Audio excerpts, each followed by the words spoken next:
ngati ndamva bwino mati pasa itunzi ngati kuti the first time nthawi yoyambirira makauza president kuti adziwe za ngozi imeneyi inali chama 2:30 kumapitirira kutsogoloko. Komano mwina kuopa kuzabwerera pambuyo ndimafuna ningofunsa pamene pocheya kuti tinali ndi sikwese ngati ndikumbukira bwino anadzanena kuti anatumizirana ma message ndi mai Zamba chama 11-12 koloko pamene ndili chama 12 koloko isanakwane 2:30 ikuchulidwayo pamene mai Zamba anadzatumiza akuyambirana nkhani ya za ndege zakusowa kwa ndegeko inuyo munatumiza message yokuti pepani kutanthauza kuti nkhani makambidwe kale koma apa mukunena kuti anatsimikizaso kuti munanena kuti si mayankha chifukwa asanatumiza message yo maimbira amakuimbirani mafoni si mayankha ndiye munanena kuti siti makuyankhani chifukwa kuti ndinali ndi president. Ndimafuna ningomvetsetsa pamenepo kuti zokhala ngati zikusemphana zokombe chair.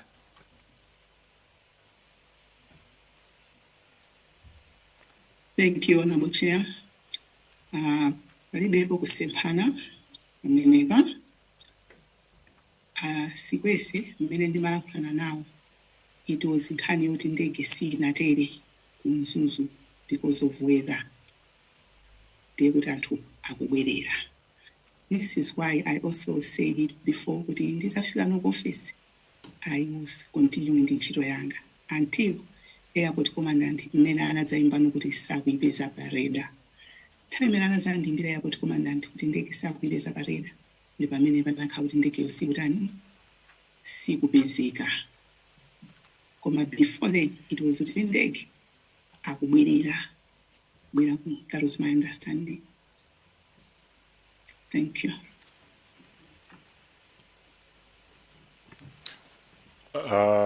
Mwina tingomvetsetsa mukunena kuti munamvetsera uthenga kuti ndege ikulephera kupanga landi kumzuzu uthenga woyambirira unali umenewo ikulephera kupanga landi kumzuzu nde ikubwerera kulilonga. Tatisimikizira kuti simukukumbukira kuti uthenga umene munaomva kutiko? Sindikumbukira kuti ndinamva kuti koma ndikuganiza either ndinaona pa social media, but I can't locate who said this to me, where I picked it. That I'm failing to locate. Ndi mmene munapangira react mutamva za imfa ya Raf Kasambala pa social media. Mukuti munafunsa a deputy inspector kuti apange verify musanapange act. Chifukwa simafuna kuti mungopanga act pa zankhamba kama za pa social media. Chifukwa chani mutamva information unverified kuti ndege ikubwerera ilephera panga land inuyo simunaimbire bwanja inspector general kuti afufuze pakuti munthu amene amakhuzidwa anali vice president.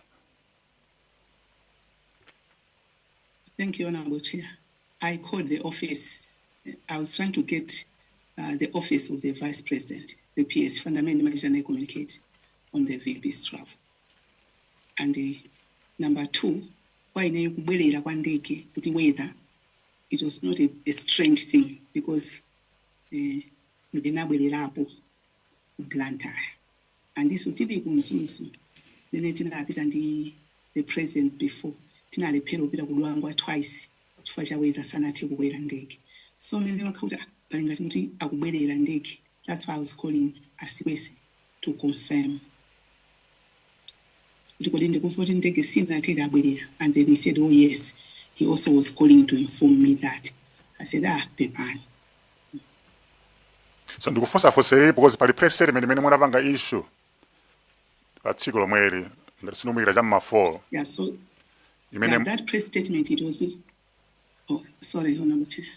Yes, imene munapanga state bwino kuti the plane had failed to make its scheduled landing at Mzuzu Airport at 10:02. Now, President Mene imapangira issue chamma 4 iniyono muli very clear kuti ndege yasowa. Bwanje simuna pange clarify nthawi imene pa 4 o'clock kuti ndege yasowa. Malo mungonena kuti it failed to make its scheduled landing.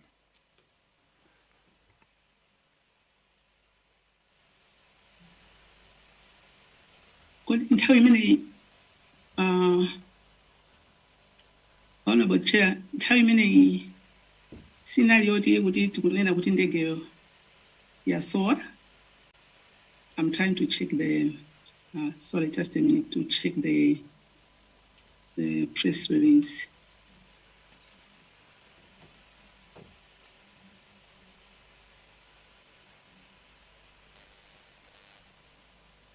I think the paragraph 2 of the press release is saying that all efforts by aviation authorities to make contact with the aircraft since it went off the radar have failed this far. As such, the commander of the Malawi Defense Force has since informed His Excellency the President of the incident, and the President has since cancelled his scheduled trip for Bahamas and ordered all regional and national agencies to conduct an immediate search and rescue operation to locate the whereabouts of the aircraft. And that the public will be updated of any development on this situation as facts get established. So this press release was done, yes, I think it's around 4, but it informed the nation that the plane was missing. Yeah, but the information was misleading, that the plane had failed to land in Mzuzu. Yes, because that is the information I had from the airport commandant, that there was contact with Mzuzu and that the weather was not good, and therefore they were trying to use Ekwendeni side. They were not 25 nautical miles away.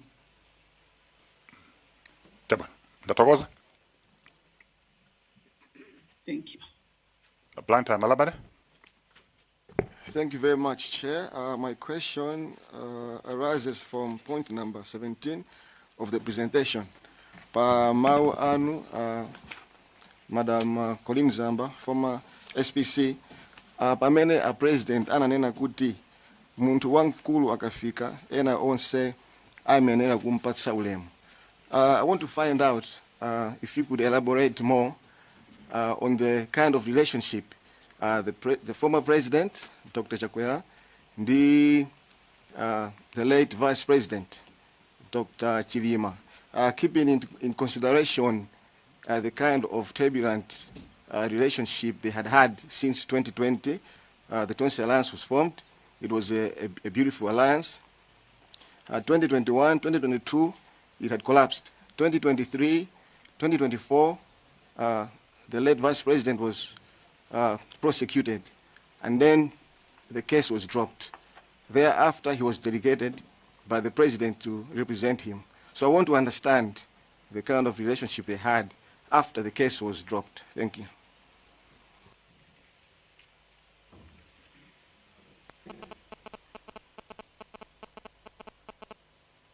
Thank you, Honorable Chair and your committee.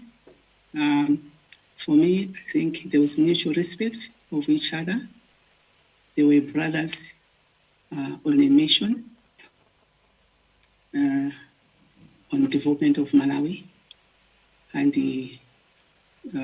very cordial, we had a cabinet retreat where, I mean, you could see that, oh, these people are brothers. Thank you, Honorable Chair.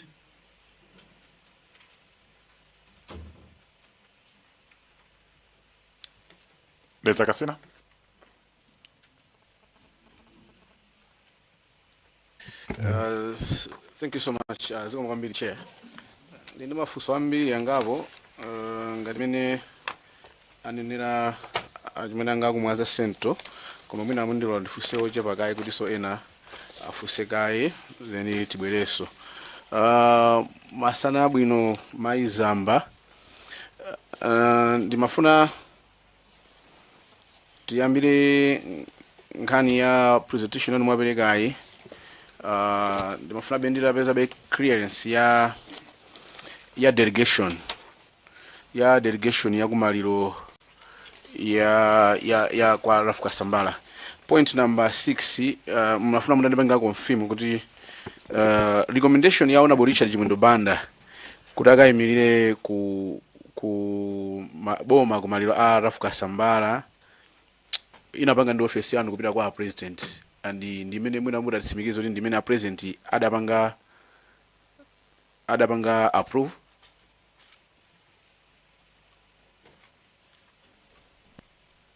Thank you, Honorable Chair.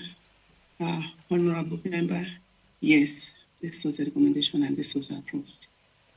Chabwino nathokoza chair ndibe mphabe kuti mwina amaizamba mafunso anga apo tindofunsa mchichewa kuti amalawi amvetsetsenso mwina atichitira bwino akamayankhanso mchichewa mafunso amene tafunsa mchichewawo. Ndifuna ndimvetsetsetso pano kuti president asainira memo apanga approve kuti honorable Chimwendo ndi amene akupita kukayimirira boma. Pa 10 mamawa 8 o'clock presentation anu munena kuti day 3 ya Monday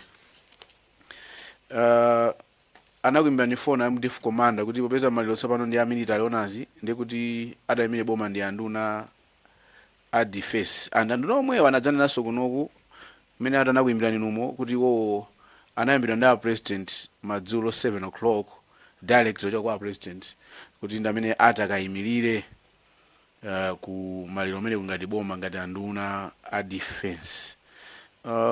Mwina mutatithandizako ngati community kuti zinakhala bwanji kuti president omwewo mamawa wachika ndi masana ache tsiku lomwero apangofalize memo munalemba inu dzina la Richard Chimwendo Banda zikufika kuti madzulo ache tsiku lomwero ayimbira ahale mkandawire kuti ndi amene atakayimirire pakhala ngati pali kachisokonezo pang'ono mwina zinakhala bwanji kapena nangosainira president wa asakudziwa kuti pali dzina la Chimwendo kapena approve ina abwera pa phone yapakamwa.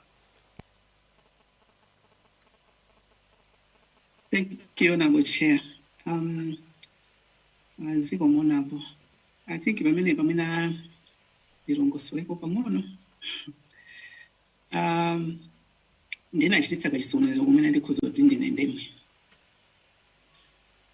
Madzulo mmene ndimatumiza message kwa bwana kufunsa za memo yanga. Memo yana atayishita kayikiliye mmawa. Koma kuti inali sanafike kwa ife. Koma mu message yanga ija ndinalemba pamusi kuti the VP may attend. Koma sinalembe bwino. Ndikanalemba kuti the right honorable VP ndimene timachitira address. Then nanena kuti the VP may attend. Ndimene ndinalankhuliramo ndinakhanga ndinena VP wake kuti wakuchipani kuti ali kumzuzu ankandawire, who was the VP for Northern Region Malawi Congress Party. Nde mkuva kwa bwana zimakhala ngati kuti ngakhale memo ichapanga kiliye ndikuwadziwitsa kuti koma VP apitaso ndimene ndi nkhani yomwe ya protocol ndinkonana awayimbira ndanino ankandawire. So this is why mawa ndimachitano correct kuti iyayi a VP Right Honorable Dr. Chilima is the one I'm referring to akupita kumaliro. And I think this is why bwana ananena kuti ndi munthu wakakhala wankulu pamalo ayenera apatsidwe kayeyo ulemu sisingakhaleso anthu ena. So it was kuti nzachidziwikire. For example, mene ndinkankhula ndi Chimwendo sinaliso ananena kuti obviously if the VP is coming, it can't be me again speaking. So this is, I think, pamene pana afuna ngati kachisokonezo chikoma we had create. But in the end, ibe kunkhala chifukwa cha zimene zinadzachitika analankhula Chimwendo ngakhala nali komwe analankhula bendi ndani ndankadawa ifanka ndabera chanadzapezeka kuti so amwera ali kunku. Ndiye pa seniority yawo I think iso ndi kuchipani ankadawire osinyo and Chimwendo soleti kuti ankadawire acha alankhule. So kwa ife wambiri imakhankhani ya protocol because it does not look normal to have a minister but a VP the minister and amina azilankhula women president vice president and no, that's not right. Indeed. Thank you. Chabwino. Then mafuna mudabanga confirm fadi mafuna ndikutengeleni ku chair. I want to go to refer to ndibanga lifa presentation imene anabweretsa Dr. Lake Squese imene anabweretsa lachinayi pa 18 June page 10 ya presentation yao tifika mpana ku page 12 ndiyambira ndi bullet number 16 ya presentation ya maizamba mbonera kuti mudayimbira musanalowe mu office ya president approximately at 10 to 10:30 mamawa munayimbira Squese ngati piyeso kwa vice president kupanga confirm ngati vice president apita adi kumaliro and ngati ndapanga kuti mwana kuti he confirmed that yes in quotes afikaso. Ndichoncho?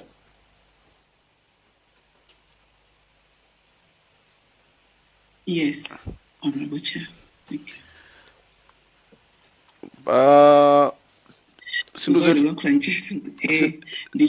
Sindikudziwa kuti asikwese akuti mudawayimbira 10:41 and phone imene it was interrupted. 10:42 mudatumiza message yopanga apologize for the interrupted call. Imene yana kuyankha iwowo, so kuti I guess so. I think it was about the network. I wanted you to confirm kuti this interrupted call ndiyano ya between 10 to 10:30 was it the same kapena nalina? Because asikwesa kuti mudayimbira na 10:41. Thank you, Honorable Chair. Kuti ndilibe phone yanga kuti ndichite check the exact times. It might be that 10:40 koma chimene ndikukumbukira kuti tinalankhulana. Chifukwa ndinafunsa to confirm time imene ndalisana nawe mu office mabwana. To confirm kuti afipi apita. So it might be 10:40, it might be 10:30 koma I'm not sure because I don't have my phone. Chabwino ndibweleraso ku makologi a presentation ya honorable ayamamaga ya Dr. Sikwese.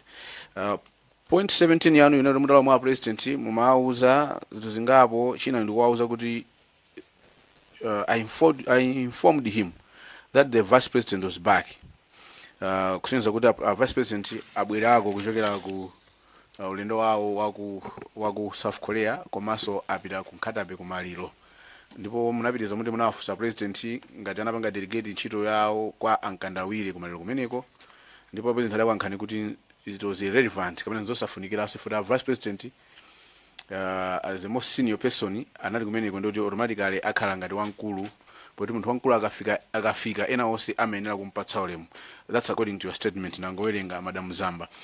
This mudatithandiza kutanthauza kuti president adziko samadziwa kuti wachiro wawo wafika ali mdziko muno andi apita ku Nkatabe anavira kwa ino.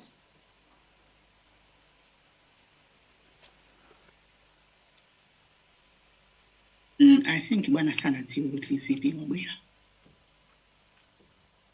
Chabwino ndiye That's why there was a he misunderstood my VP to mean Honorable Nkandawire. Thank you. Asikwese akuti mukuti munatuka I think mu meeting mu is it mwabwera ku office 1 o'clock plate number 19 chair asikwese page 11 page 10 ya presentation yawo amadero kuti adaiso kuimbirani at the 3 minutes past 11 koma simuna yanke 7 minutes past 12 munatumizira message asikwese yowauza kuti heard that the plane failed to land weather. Ndiye iwo anakuyankhani kuti at 8 past 12 kuti indeed it failed ndipo anakuyimbirani to inform you about it. I think ndifone mene simunayankhe ya past 11 hiyo. Ndichoncho?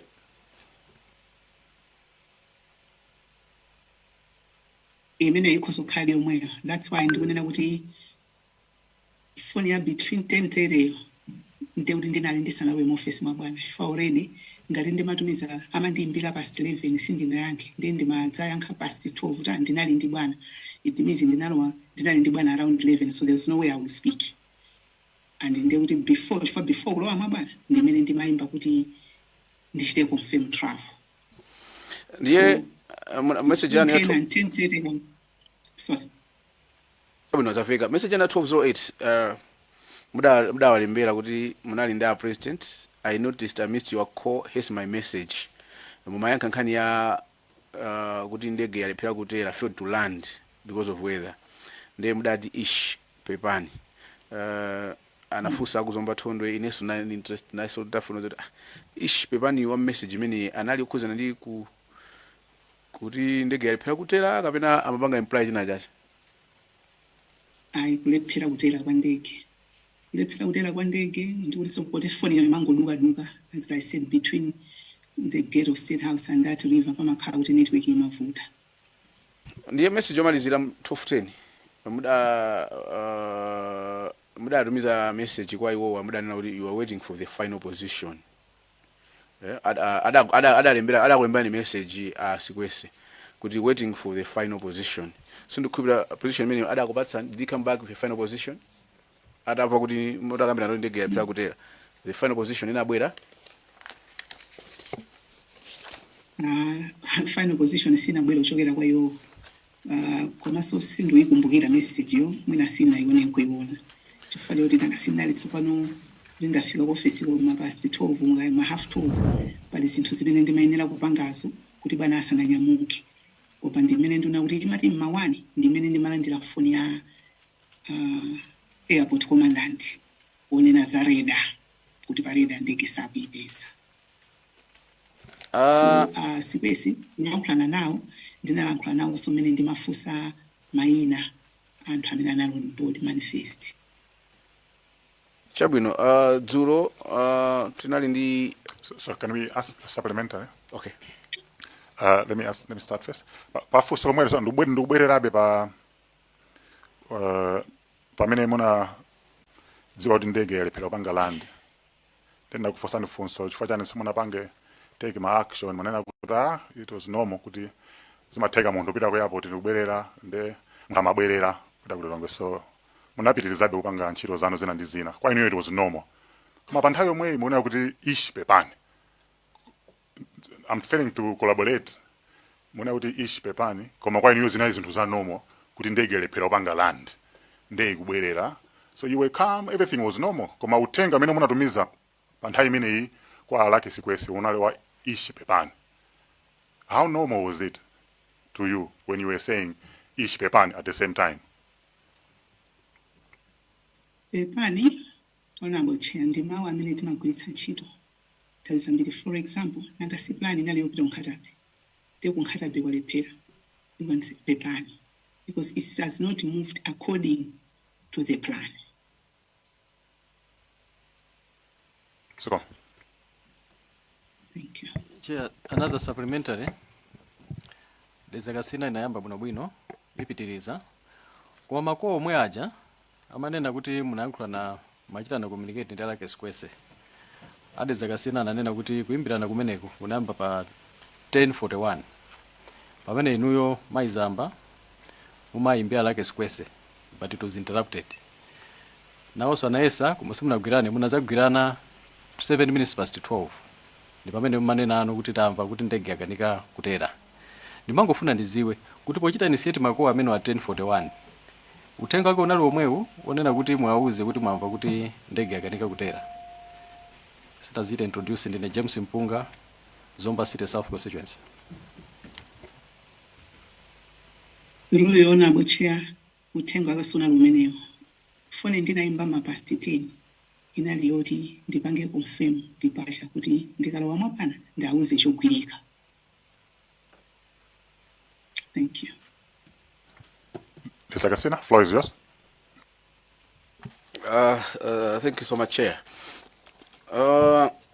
Ndimatero pinatsa nabwere nkhani ya dzulo ndimafuna mundipange confirm kuti ndikawerenga chinthu chanu report yanuyi maizamba.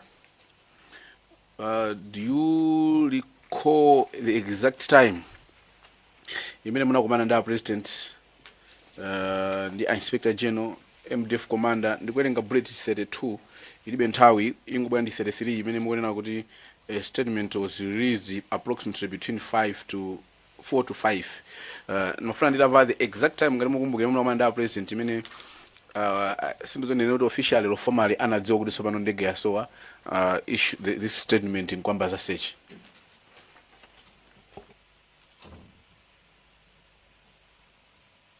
Ruyo onabo chair mwina mungu okozerako pang'ono sechi idali itayamba kale azipe malamulo aviation. Ndipo mafoni osati mapanga aja kuti kutawa tipese ndawo mwina ku Airtel tipatseni manambala so titapita kwa manapo tinauza zosema ifo titapanga wankona kuti ndege sikuta sikupezeka.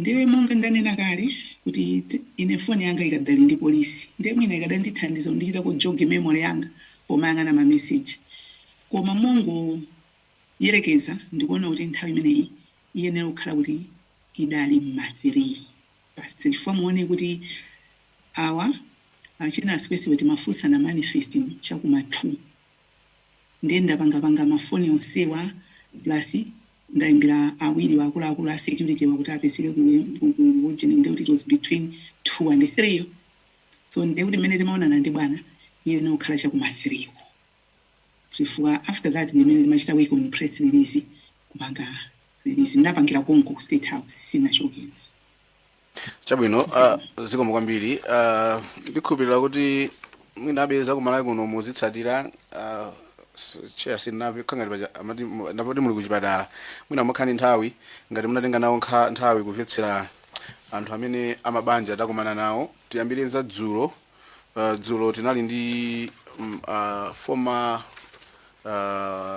second lady of the country Mai Mary Nkamanya Chilima dzana likhale dzana osati dzulo makamaka chair ndikuona presentation yawo iyi page number 5 anakamba apo nkhani yokhudzana ndi kuti kumene okhala final mass yamapemphero ku St Patrick ndikufunsaniriri chair ifoti ngati wo mkulu wa ogwira chiro mboma protocol yonse ndonali manja mwanu ngati mkulu number 1 civil servant so mwina mundikhululukira ngati mungathe kuyankha muti yankha koma ngati simungathe kuyankha muti yankhaso kuti simuyankha funsolo anadandaula kuti panali nthawi imene inapangidwa kuti kupita kumapemphero ku St Patrick parish koma masi inachedwa ndi 2 hours chifukwa chakufika mochedwa kwa former president state president chifukwa chakuti ndikufunsani chifukwa niyo munali ngati secretary wawo by virtue of being SPC you are the secretary to the president so zimene wache protocol wise ndi nkhani ya nthawi ndi zinthu pa program amadzabe mwina mu office mwanu what necessitated the change kuti mpakana misa ya ku church yoti apanga kale state nthawi 2 hours a president asanafike ino ngati SPC wa nthawi imeneyo chinapangitsa kuti muchedwe chonchi nchodani chifukwa akubanja ngati akazawa amadandaula and if I quote to their statement ananena kuti Salos was never late for mass and would always say being on time was a sign of respect meaning ngati mudachedwa ndi kuti it was a sign of disrespect what necessary mudachedwa ifanyani mwina president ngati no bwana angada secretary yawo. Thank you very much through your chair. I think body nthawi imeneyi amakazi ochitika zambiri koma ife bwana sanachedwe kupita kumwachale. Actually ankafuna kupita kumwachale tinkati tipita kummawa koma akubanja adakaniza ananena kuti madamu mere afuna akayamba achita cheki pena pakhala zina zonakozekoze ndozi bwana azipita kumeneko ayi kenako ina ati kodi kayipita 11 kunakhala kuti akuti ayi asintha oti ineyo ndinachita kupita kwa bwana kukapepesa kuti situthokoza chene choveka poyamba timati ndi mawa 9 haita sintha 10 haita sintha 11 nakuzoti bwana pepani program wanu sili mmanja mwathu ili mmanja mwakubanja ndi akatha zimene achitaso akunena kuti atiuza ndezoti achakwera a president chakwera anachedwa kupita kumotwale. It's not true. I was in the center of it with chief of protocol.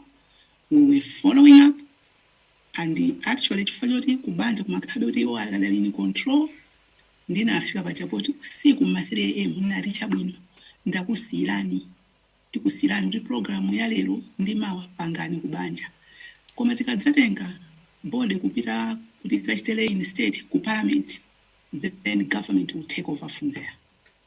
So we didn't delay going kumwachari. No. Sikomu kwambi. Nkhani ina linofusa wilo maliza. Mabanja ina amene abwera banja la Jimaneni, banja la Kapeni, banja la Adini, Lapukeni. Nkhani imene akufusa kwambiri ni nkhani ya autopsy report. Akuti mabanja wasana patsidwe, sana uzidwe. Koma tikaona mu inquiry report la 2024 page 56 ikuoneka kuti the copies of all autopsy reports were sent to OPC through the Office of Secretary for Health, as the OPC was officially responsible for the requesting of the conduct of autopsies on the rest of the bodies. Sindikudziwa ngati office yanu ya OPC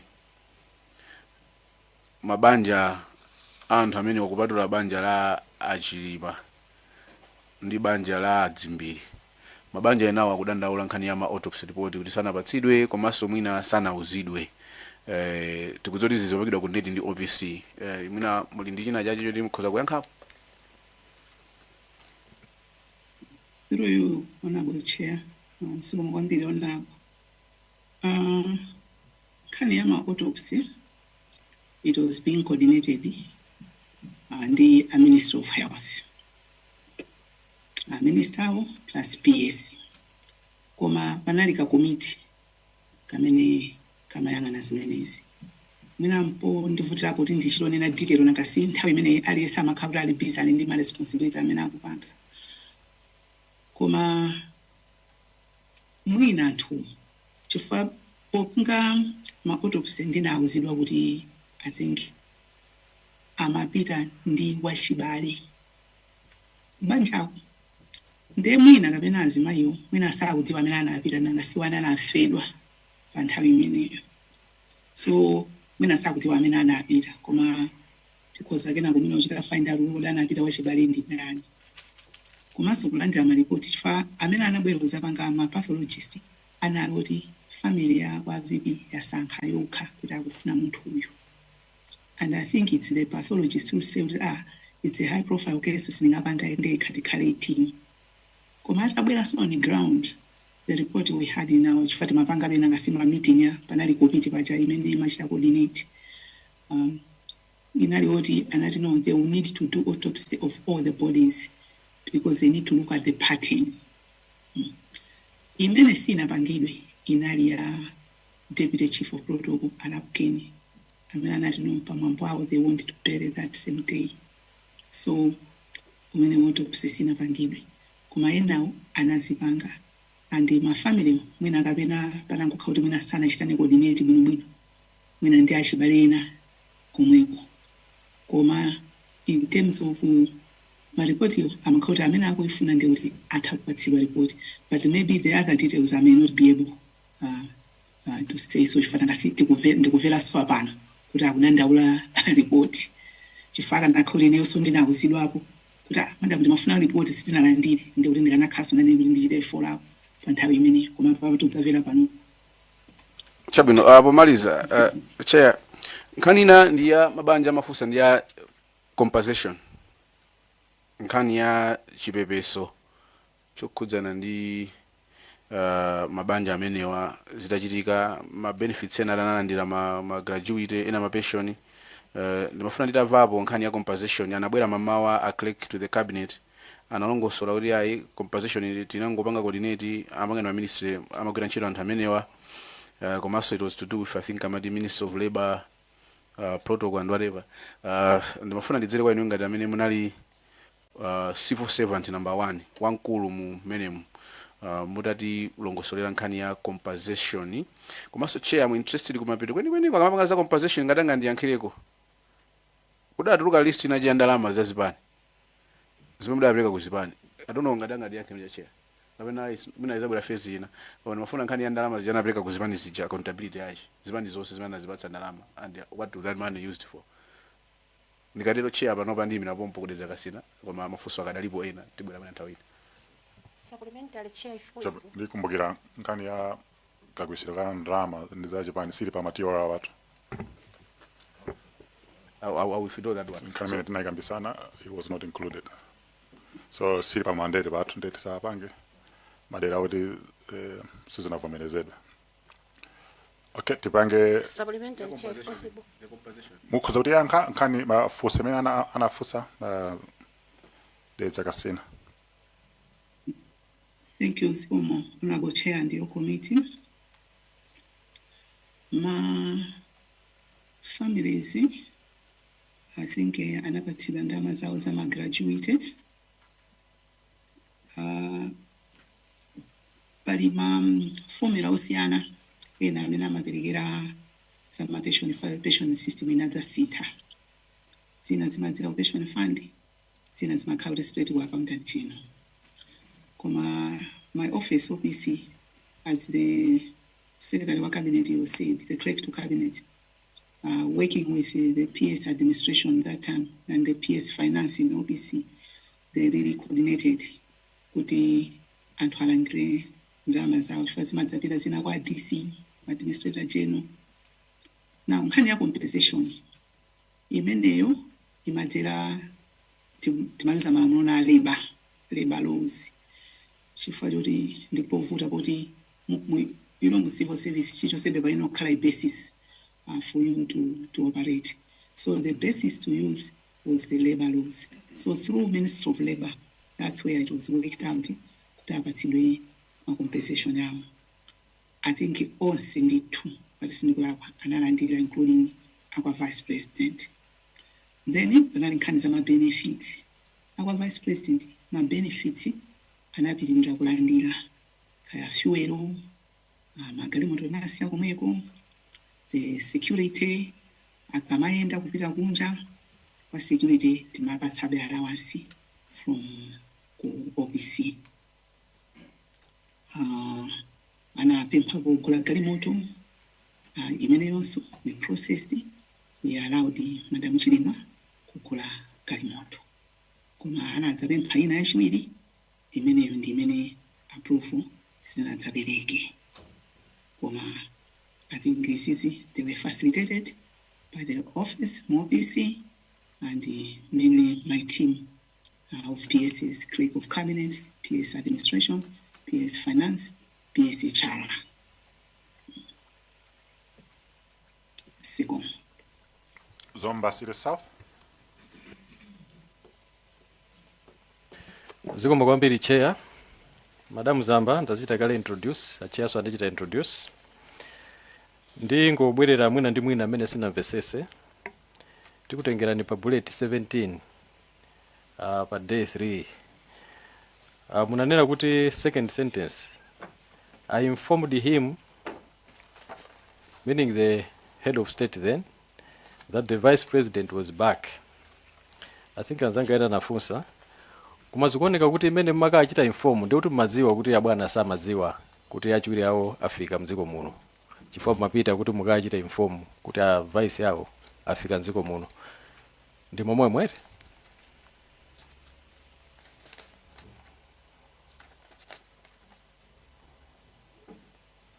Ndinapita chifukwa ndinali ndi zinthu zingapo chifukwa bwana amachoka. Koma one of the main things was osati kuti just informing kuti awa abwera koma chifukwa choti panali nkhani ya maliro ya protocol. So nakasitina apanga memo apa babwera sankandawire ndi ndimaka walongosolera briefing him what I've done as per cabinet protocols. So I imagine kuti bwana oni amaoneka kuti sanadziwe kuti a vice president abwera. Zikomo kwambiri. Chifukwa ndikuona ndikuti sentence yanu imapitirira kuti meaning he had returned from South Korea etc. Ndimaona ngati ndikuti mmadziwa kuti abwana osakuziwa. Ndiye ngati zinali choncho. Ndikuona ngati siku lambuyomu munali ndithu mutapanga kale ma processes andalama kuti 5 million imene ija ipite kuzera kwa vice president iwo kupita kukapepesa kubanja la Kasambala. Koma papa chinali chama between 10 and 10:30 mene makauza kuti a deputy anu abwera kumazulo lake ndi kuti mutapanga kale process yonse ya ndalama za chipepeso kuti atenga vice president aja. Ndi zimango ndivuta kuti ndimvesese kuti kodi former president amazindikira zota vice yawo abwera pomwe ndimapanga kale process yowapasira vice yawo kuti mukapepesere kwa bwana the previous day. Imangofuna ndimvesese pamenepo. Ndimongwambire honorable chair and honorable member. Pacha nkhani yoti a VP apita timaidziwa usiku kucha kwa mande and ndrama zimenezi akananyamula ndakwa Chimwendowa. It was until patabwera nkhani yoti VP akupita panapezeka kuti tsopano tatsamwa and kwakukulu chifukwa cha nkhani ya protocol imene ndalongosola kale. So this is why komano mama moso bwana aja amambala ndira kaima briefing ena. So olona akafika kunsanga sikuti ndangona ndi bwana onthawi mweyo. I had to wait formal protocols zimene zimachitika mamawa when he's in office. And the cabinet issue protocol is an obvious thing. But although obvious, that's why I still went to inform him that I had made those changes. Ndimafusa fuso limenelo chifukwa clerk to cabinet anabwera kumawako ndi amatiuza kuti inu munazindikira zota vice president apita pa 9 madzulo. Amatiuza apa kuti between 4:30 and 5 p.m. ndimene munatuma kuti achite cheki ndi office ya vice president akachita confirm ndikuti ndalama za condolence ziyambe ndithu kuti zipite ku office imeneyo. Ndikuti limene ndi madzulo apa 9 kuti inu mwaziwa pa 9 mwapereka instruction kuti ndalama ikhoza kukaperekedwa ku office kwa vice president.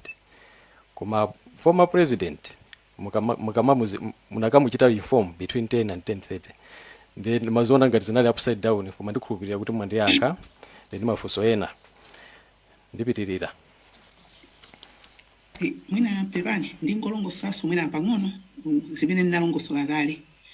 Ndinanena kuti munka message kanga ndinati a VP may attend koma I realized mawa kuti sindinalembe bwino bwana didn't pick kuti I meant the vice president Dr. Chilima.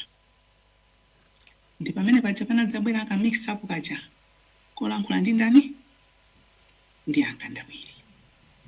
Komanso nthawi ya ma 5 ndanena kuti ndimachokera kumudzi and I picked this ndinayimbira sikwese ananena kuti sanapange chiganizo. Ndi chiganizo ndinauzidwa ndikuti between 7 and 8 janimati nalandira no phone calls ndimene panabwera chiganizo kuti apanga chiganizo apita. And that's when I started making calls kwa Ndinatsatira Chimwendo. Yeah, ndakumvani titumayi ndimangofuna bene chite triangulate for information imene yabwera kuchokera kwa angutwa ndimene ndaneneramo mwina anzanga akhoza kundithandiza kuwerenga bullet ya angutwa number 11 kuti ndithu anasindika kuti process imene inaenda choncho kuti right honorable vice president meaning SKC anatachita confirm through sikwese kuti akuchita travel komabe tipitirira kuti mafunso alipo ambiri. First sentence yanu pa part 1 capacity in which the late vice president traveled. Munalemba kuti the late vice president attended the funeral of the late Mr. Kasambala in his personal capacity. Ndikuona kuti muchita maintain kuti former vice president anapita kumene kuja in his personal capacity. Kuti pena at any point sizinasinthe ngakhale kunali mauje ma confusion aja. We are still maintaining with this statement kuti amapitako in his personal capacity. Can you confirm? Yes, I confirm. Thank you. Ndimangofuna ndimvesesebe kuti ngati mukuchita confirm kuti amapitako in his personal capacity. Kankhani akakuti abwana mauza komanso inu mapanga chiganizo kuti ndalamazi atanyamule ndi amene vice president kuti no kumeuja kamaka yankhula komanso kamakapereka chipepeso ndi kuti akuperekera abwana awo a president anthawi imeneyo. Pamene posende kuti munthu achidwa delegate kuti pita kapereke katundu amene ikokwana 5 million ukandiyankhulire sizili choncho pamenepo. Nsikusiyana machitidwe yakeyo because initially bwana sana auze kuti pita nikubalo sana dziwetso kuti abwera. So koma chifukwa choti tafa kuti VP akupita for protocol purposes, that's why timapanga this chifukwa timapangira ulemu mwana ma situation oti nduna ndi amene azilankhula pala vice president. It's not cabinet protocol. Ndakumvani tosiramva lomalizira chairperson pa bullet number 37 I think munalemba kuti the president directed former Minister of Health to go and see the wife of the late vice president to notify her that the plane had been found and all souls had been lost. Anabwera amayi Chilima dzana ngati ndinamva bwino amadandaula kuti boma uthenga umenewu silinaperekebe. Uthenga umene apeza unali wa the previous day onena kuti ndege yasowa. Can you speak to this? Because tikuona ngati ma members onse amene anali mu ndege muja akumadandaula kuti ife ngati boma mpaka lero sanatiuze officially kuti achikonde athu anataya miyoyo njira imeneyi. Chimene anauzidwa ndi chakusowa kwa ndege. Zimene mukuziziwa ngati? Ineyo, Honorable Chair, through you, I know kuti Honorable Kumbi Kandolo Chipunda led a delegation. Ngibana abwera ku State House na imbira Foni ndine. She came, met the president, and anapita a team kuti kwa Madam Chilima. Tinkala nkulana nawo pa Foni because we wanted kuti bwana asana beleke speech yoza the nation akalore mai Chilima awuzidwa, and these people went to inform her, and they did. Koma kuti nthawi imene tidziwese kuti inali nthawi yoti anthu pa chisokonezo in terms of kuti mwina pakhoza kukhala kuyiwala, koma Honorable Kumbi Chipunda went and she didn't go alone. I know that she had a team she went with. Chairperson nangu ndikumbusa funso lomaliza pa bullet number 39 munena kuti I also called the chief of protocol and instructed him to go and inform the family of the deputy chief of protocol. Ndiye samene wandi alapukeni. Then mazifunsa kuti kodi nanga mafamilies enawa uthenga wawo munatumiza kuzera kuti ziko mukwambiri che. Mafamilies ena Honorable Chair sinatumize mauthenga eneyo because nakasi ndakuma institution polisi ku MDF amene anali ngati wa directly umumo anali ndani alapukeni ukuthi anachokera ku Ministry of Foreign Affairs. Lilonge mole. Ziko mukwambiri Chair. Ziko mukwambiri Madam Zamba. Ine ndine Mphatso Jones Boti, phungu wa nyumba ya Malamulo ku Lilongwe Mude constituency. Choyambirira ndinene kuti tikufunirani kuti muchire nsanga ndipo tikuthokoza kuti mwabwera kuti ibe tilankhulani ngakhale kuti mukulandira chithandizo cha mthupi. Ndili mafunso anga atatu koma chifukwa choti panabwera funso kuchokera ku Zomba City South lokhudzana nkuti mayi Chilima ananena kuti yayi zitachitika izi sadabwere wina aliyense wakuboma, ndipo inu mwanena kuti yayi akuboma adapita ma minister. Ndiye ndapita pa page 4 ya statement ya mayi Chilima imene anatipatsira muno. Ndikufuna ndiwerenge maparagrafu ndizi jowa koma akunena kuti Mr. Joshua Varela said, "We have lost everybody. The world went black. The world is still black."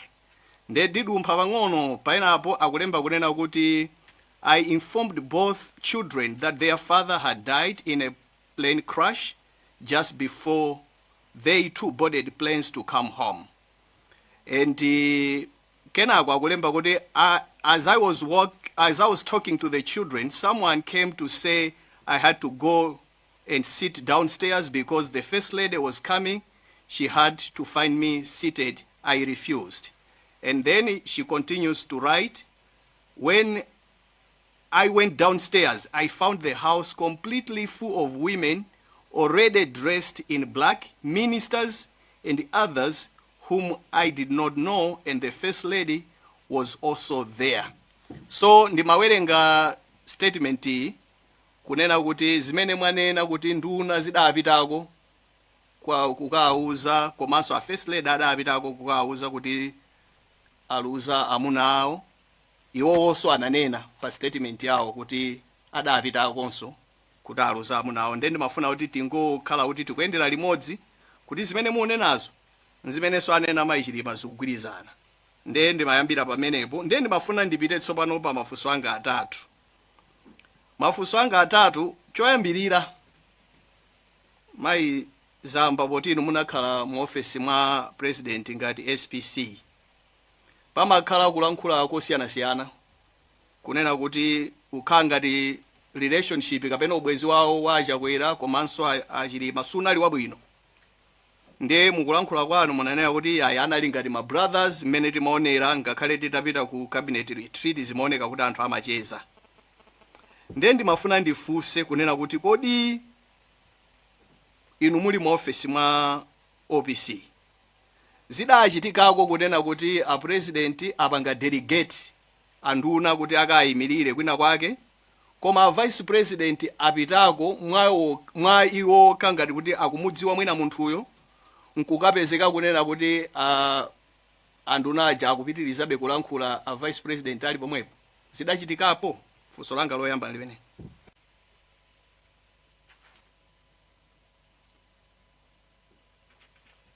Thank you, through you, Honorable Chair. Simenezi ndidaziona kumaliro agudo ukondwe. Ine sindinadziwe kuti VP apita kumaliro amene aja. Tinadzadziwa ali kali kumwepo. I was trying to get a foreign affairs chifukwa choti memo imene tinapanga nokuti auna mungandawiri. Damina akaimira bwana sinadziwa kuti VP apita. Ndi sizina akhale bwino. Ankandawira nalankhula.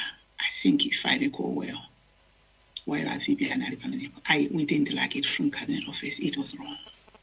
So this is why if it didn't ndimapanga zoti ine mbali yanga inalikani kwambiri ya proto kuti sitingapange so nokuzichitike so ngati zimene zinachitika nthawi imeneyo. Koma nthawi inasi ndikumbukirapo koma maliro agudo ukondwe. Funso langa zikoma kwambiri. Funso langa lachiwiri likuchokera pomwepo pamene mwayankhiramo.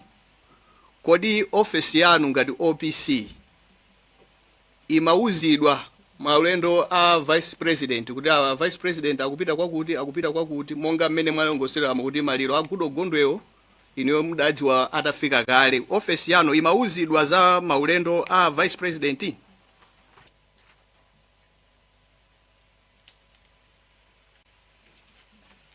Ruyoona Chair. Mwina osati maulendo ose. Ena timadziwa ena ayi.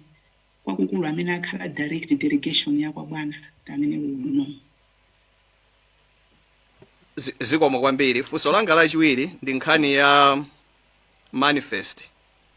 Mwalongosola mu presentation imene mwatipatsa komanso taona ma presentation ena ndi ena amene adabwera ndi Bambo Valera anatiuza kunena kuti iwowo adali nda vice president usiku wakewo ndi mwene amakonza manifest kuti apita ndani kukwera nawo ndege imeneyi.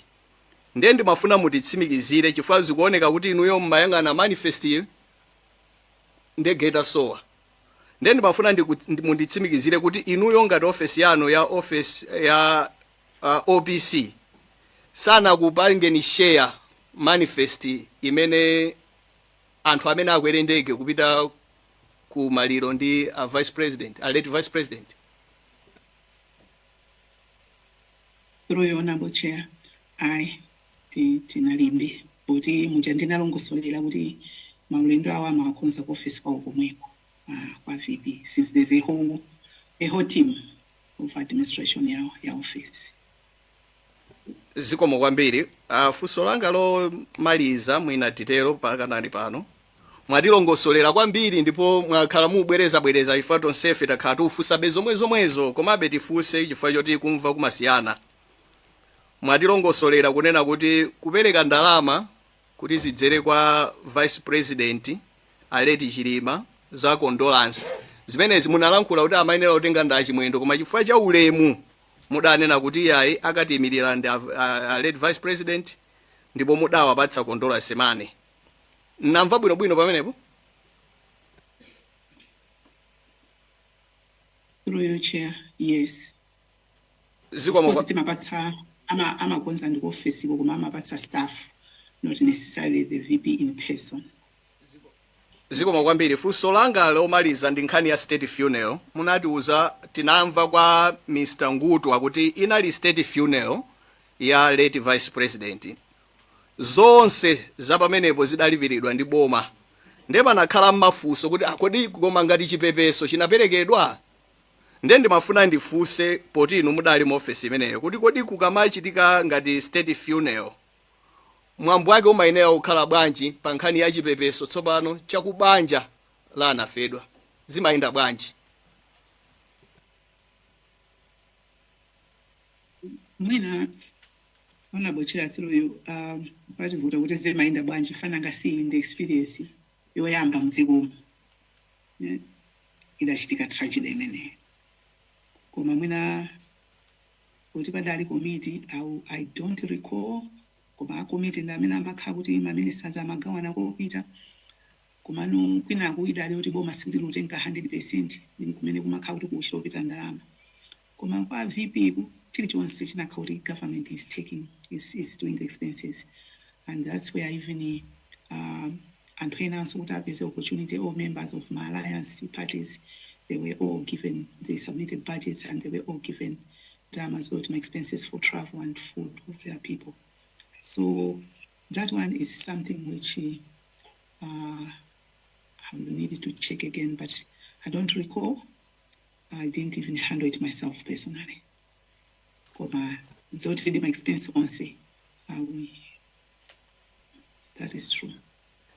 Chabwino chair funso lomalizira lenileni ndi nkhani ya anatiuza madamu mere Chilima atabwera kuti zitachitika zovutazi adapitirira kulandira chithandizo kuchokera ku boma tikhonza kuti ma benefits ochokera ku boma inunso mwanenanso kunena kuti ma benefits iwo adapitirira mpaka tsiku limene boma licha limasintha kubwera boma lina. Ndimafuna ndifunse kuti kodi zimenezi nzamalamulo kapena nza umunthu chabe?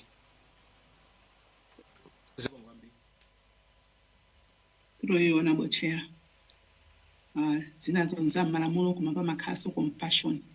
So right now I can't be able to exactly single out which is compassion, which is nzamalamulo. But we try to follow malamulo, the President's Benefits and Salaries Act. Chair. I think the clerk of cabinet should have explained because they are the ones who administer this. Thank you. Mkatabe North and that's Mayan. Yeah, Chair, thank you for giving people in Mkatabe North to ask questions. Ndikuona kuti mafuso ambiri afusa nzanga koma ndi nawo mwina mafuso awiri oro atatu. Pa bullet number 26 mwalemba kuti within approximately 30 minutes the Airtel CEO contacted me to report that they had managed to pin one of the phone.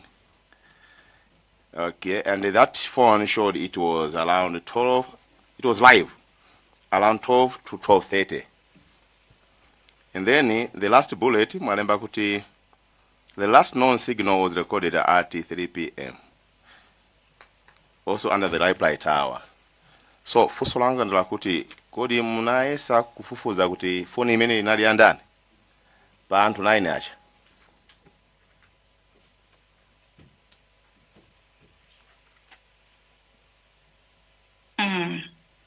Honorable Chair, through you, sitinkafuna inali ndani because this time finally to pandemonium.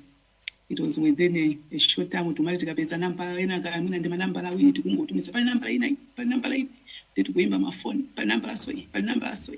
So we're not able to say but what imene mwapeza ndi ndani because that maybe you would be asking only no condition is seated but not that time I didn't. Chair, fusolina ndo kuti kodi mungakumbukire kuti at what time mnamba search and rescue from your office? Office wanga siri napange fail search and rescue pese. Office kwathu ndinalandira phone from airport commandant kukia telling me kuti phone ndege sakupepesa pareda. So I think this time Mungo yerekezera because as I've mentioned I am not able to establish most of the times because I don't have my phone. Ndimangoganiza poyanga na event kuti ndachoka ku office ku State House in past 12 ndi kuti imene inali chani mat 1 or 1 somewhere around there past 1. Thank you, Chair. Let's Mayan. Zikoma kwambiri Chair. Ine Mai Zamba ine ndine Samvelo Kafafa phungu wa nyumba ya malamulo kuchokera ku Mayani constituency. Maso ndimatinda auze mayo kuti ndine clinic officer ndendamva kuti akudwala ndikufunirani kuchira kwa nsanga komanso kuti mwina interview yathu isakuonjezereni kudwala kumene mukudwala kale. Chair, ndimati atandunikirako pa zinthu zingapo makamaka ine ndikuyang'ana zinthu zokhudzana ndi protocol ndondomeko yakachitidwe ka zinthu. Ndeni mafuna mutandiuza timadziwa kuti president ndi commander in chief koma inu munali civil servant wamkulu ma principal secretary wonse amayankha kwa inu ndipo mwina nthawi zina tinganene kuti mwina maunduna ambiri anali pasi pa inu munchichewa chongophweketsa mawu angawo. Then mafuna ndidziwe pa kagwiridwe kanu ka ntchito kodi a inspector general apolisi amapanga ripoti kwa inuyo ndipo mwina ndingopitiriziratu ndisa kuti kuyankha kwanu kusavute.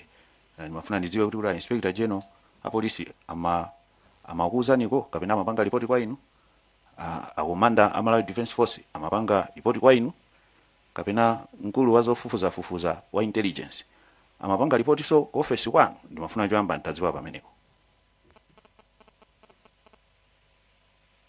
Through your honorable chair, honorable member, they don't report to me. The IG reports to the president.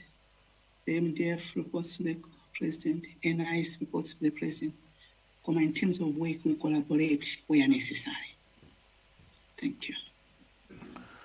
Nde mufuna kuitsimikizira komiti ino kuti mwina nkuteka analipo mautenga ena amene amapita kwa president kuchokera kwa IG kapena kuchokera kwa commander amalawi defense force komanso mwina kwanzathu azofufuza zaboma zimene inu mwina sizimakudutsani ku office kwanu ndipo inu simunali ndi information imeneyo. Correct. Sindi kuti ndinadziwa zonse zinazo the report directly to the president. Thank you. Chair, ndimafunanso ndidziwe chifukwa pafotokozedwa nkhani ya maliro amene akuyikidwa ndi mwambo wa chisilikali military honors. Pali liwu lina akutchula kuti full military honors. Nde ife ngati ma civilian inunso ndinu munalinso civilian ndipo ndinu civilian. Mwina kwina akwadzatunikira asilikali. Kwani mangofuna kudziwa kuti kodi pambali popereka chipepeso chifukwa choti maliro boma latengapo gawo komanso kuthandizira nkhani ya casket monga mmene ananenera akileki amene anali mu office mwanu angutwa. Kodi tikati military honors tinene kuti udindoso onyamula ngozi kapena maliro umakhalanso m'manja mwa asilikali omwewo? Ndikufunsa zimenezi chifukwa ndikufuna ndidziwe bwinobwino kuti ndi kodi office yanu idaganiza mwina ganizo lonena kuti chifukwa choti papangidwa ma military honors ndiye kuti cost ya ndege ya kumaliro kwa Rafika Sambala iyeneranso kupita kuboma komweko chifukwa nthawi zina tikati tathandiza zithandizo kuti ife titenga gawo pa maliro awa. Ndimafuna ndidziwe nthawi zambiri anthu amayang'ananso kwambiri nkhani ya transport chifukwa hale Nkandawire ali kumaliro ndiponso statement yawo imene anapereka mnyumba ino ananena kuti boma linapanganso hayala ndege imeneyi pamene ife timadziwitsidwa kunena kuti akubanja ndi amene anapanga hayala. Ndine mafuna mutandidziwisa kuti kodi zimene zimachokera pati ngati muli ndi chidziwitso china chilichonse kuti tikanena kuti military honors ndiye kuti tikutenganso udindo onyamula thupi kuupereka kwa asilikali amene akapereke ulemu umenewu ngati muli ndi chidziwitso china chilichonse. Zikoma. Through honorable chair, I think my understanding in the kuti military honors tamakhala asilikali kumeneko kumaliro apita akanyamula maliro ati koma sonyamula maliro kaya kuchokera ku Lilongwe kupita ku Blantyre kaya kupita kuti sizikhala kuti ifewo suchiro tikhudza kwenikweni. Mwina clerk of cabinet analongosola pamakhautiwa of clerk of cabinet iwa amachita contact the family kana with discussion program and where there are gaps and what we can assist, and the practice imakanta the contribution to the casket, the condolence. That has been the practice while I've been there. Kumakuti tabangasto zina ndizina is also so I'm not aware about the plain issue. Kuti boma limalipira. I don't think, unless it is not a ministry in our department in koma not what we see. Thank you. Koma mungangotsimikiza kuti kwakulu ndi kuti ndi chipepeso ndi magawo enawo ngati aku contribution ya casket. Ziko kwambiri ndamvetsa pamenepo, koma ndimafuna ndipite ku funso lina limene ndimaganiza za report limene munanena kuti mabanja pa nthawi imene kumachitika kuti pali kufunika kopima matupi kuti aone mmene ngozi inachitikira kapena kuti mmene imfa inabwerera, ija pa Chingerezi amati autopsy. Mwanena kuti akubanja anasankha okha madokotala oti achite kafukufuku ameneyu. Ndinakumvetsetsani bwino pamenepo? Kubanja kwa vice president, they had indicated who they preferred would have the autopsy.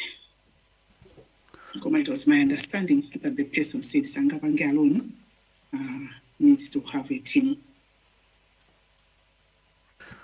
Komano gawo la boma linaliroti awalipira madokotala amenewa chifukwa chongoti poti zikukhuza office ya vice president ndi ngozi yomene inachitikira. Okay. Yes, we facilitated the payment. Zikoma kwambiri. Pa ukatswiri kapena luso la madokotala amenewa, inuyo ngati boma kapena ma qualification awo anthu amene amagwira ntchito imeneyi, inuyo munaunikirapo kuti anthu amenewa ndi akadaulodi kapena munalibepo chokamba? I think that it was confirmed in the Magadaulodi.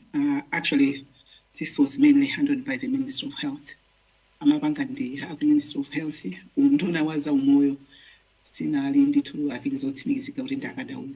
Komanso nakasiyana adzanena kuti akufuna ikhale team nde kukhanga ndipadadza unjezeka be ena kuti apangire nawo limodzi.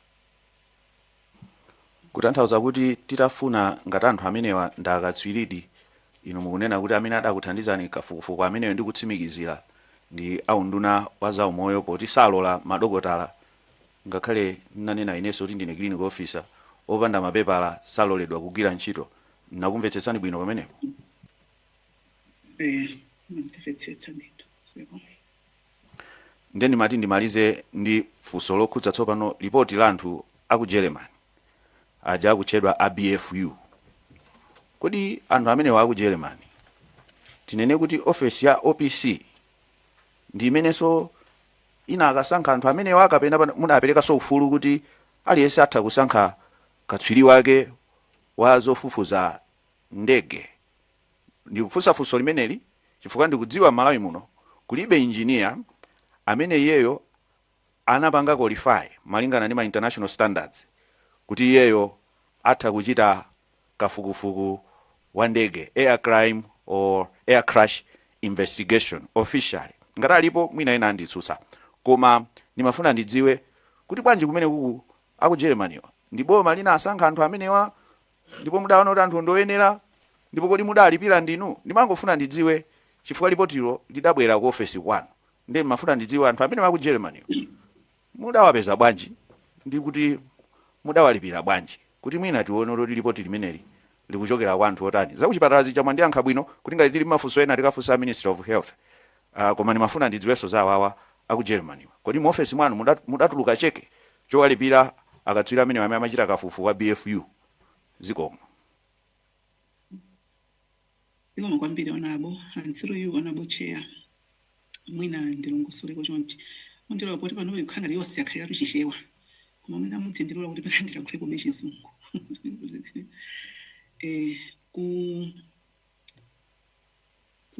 Tili ku Bingu Stadium kumene kuja kunalankhulidwa ndithu anthu kufuna independent investigation. Hakubanja ananena, I think isoku Catholic ananena.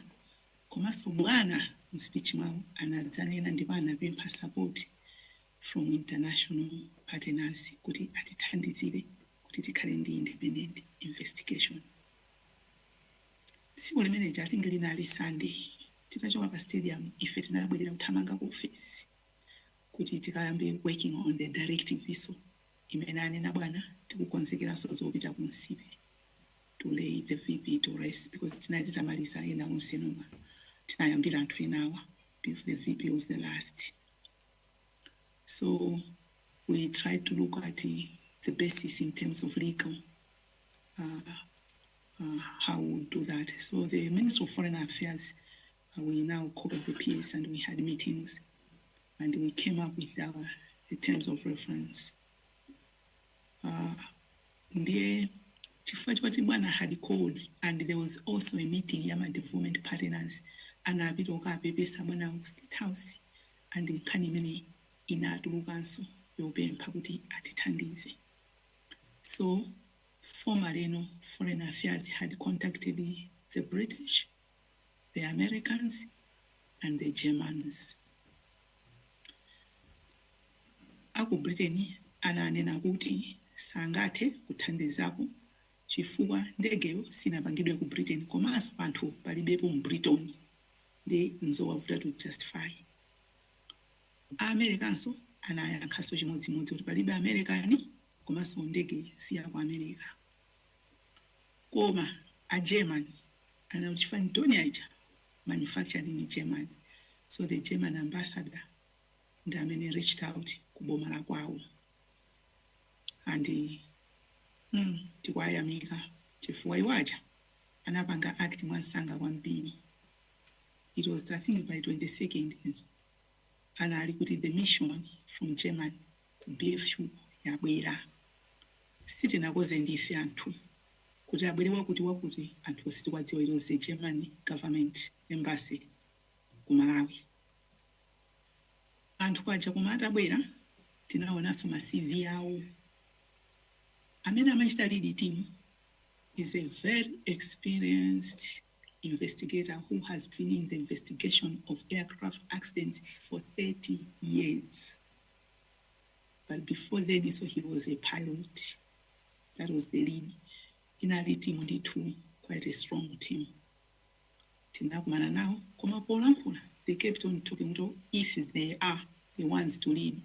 So at that point, I had now to find out if you are when you are here, what is supposed to happen. Then I now know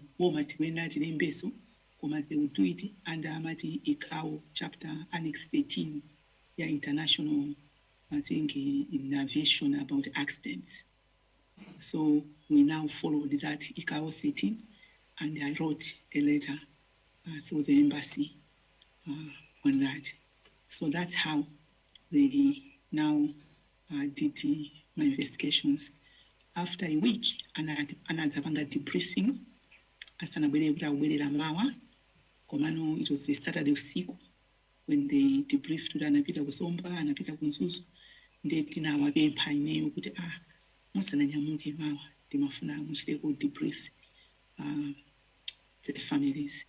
Komandi nthawi anakana actually amata akapanga mwina Zoom koma I really pleaded kuti Zoom sisikhala bwino, it would be good if no same mulipo here since the plane is 1 in the afternoon. Tikukonzerani kuti akakupangireni check-in VIP in Muliku. So we managed to reach out to the vice president's family. They anabwera ndithu I think a team of 5 or 6 people. I want exact number. On a Sunday morning, it was almost 2 hours discussion. They made presentations, what they were finding on ground and what they were doing. I think some bits and pieces so that I could take a lab to check GPS, all that. And they also had my slides in a limit presentation. Fusa. Jota machokera ko PC straight to Matamango airport. Then their second report, which was the interim report, the Tanango Igapa website. what they had told me was kuti zinthu zawozo amazangoyika report pa website. Koma atatiuza nthawi when they were now expecting to have the final report, I also contacted the ambassador myself. I had the meeting with the German ambassador. Kuti I know that pamalamulo ndimene mapangira you only put zinthu izizi pa website. Koma I pleaded with her to help us in this country. Can we have the leader to come in person? Kuti azabange present to the families. For my families, it is always what I individual in Sindifuta. So by God's grace, the German ambassador, following day she called me that it is now done. And we got an itinerary. So and we had arranged a meeting. We invited all the families, including that one who was the chair of that commission of inquiry, Justice Alide. We also invited the secretariat, Catholic secretariat, and all the families. Kululonse lina abwera ku tinakapangira ku security, and he presented from 9 o'clock in the morning. All the families amafusa ndi tumafuso ena amali muchichewa kumachita translate, and to be fair, Oyoyo answered all the questions. So says many managed as a black box as I can anangosola zonse meeting bagantu had no questions again. 3:30 masana many imata meeting imene. So and who could be a few, they were paid for by the government of German. It was their support in response to the call by President Chakwera to the international partners. Thank you, Honorable Chair.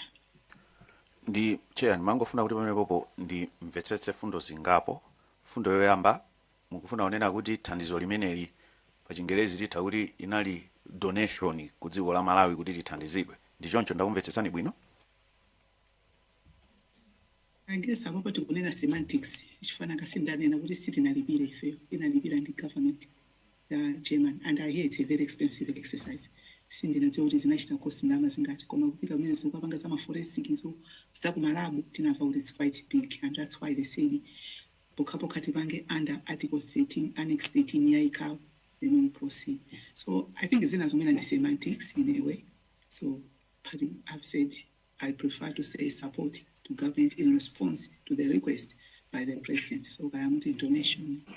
I guess we are talking about the same thing, but I believe you understand the principle.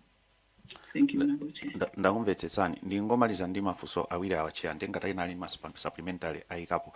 Bandi musunga awiriwo tibwere round 2 kuti enawo afusire twayambirira kuti palanthu ena amene akudikira round 2 ndesino ngati recognize. Can you keep yours for round 2 kuti tipange exhaust amene sana lankhule cheu nzonzi mvai do malankhula ngati kasungu malankhula mulanje ndi tiyambe ntondesa ndi tiyambe ndi cheu tipite kenako ku dowa kenako kasungu. Zikoma kwambiri Chair potipatsa mwayi anthu ako nchewu kuti tifunse funso tindi afunse funso mayi Collen Zamba. Ndi funso limodzi Madam Zamba. Potengera mabanja amene akhala kubwera makamaka mawidwa amene anabwera masiku amenewa makamba kuti sanaloledwe kuona nkhope za matupi awo ndipo mpaka na lero sakhulupirira kuti adapatsidwa ndithu matupi a abale awo kuti mafunso kuti kodi amene tidawayikawa ndi abale athu di. Funso langa kwa inu madamu ngati munthu mmodzi wamkulu amene munalipo nthawi imeneyo mkulu wa boma government sintikatitolero senior government official mungawapatse uthenga wanji anthu amenewa kuti akhale mchiyembekezo potengera madandaulo amene apereka. Zikoma kwambiri.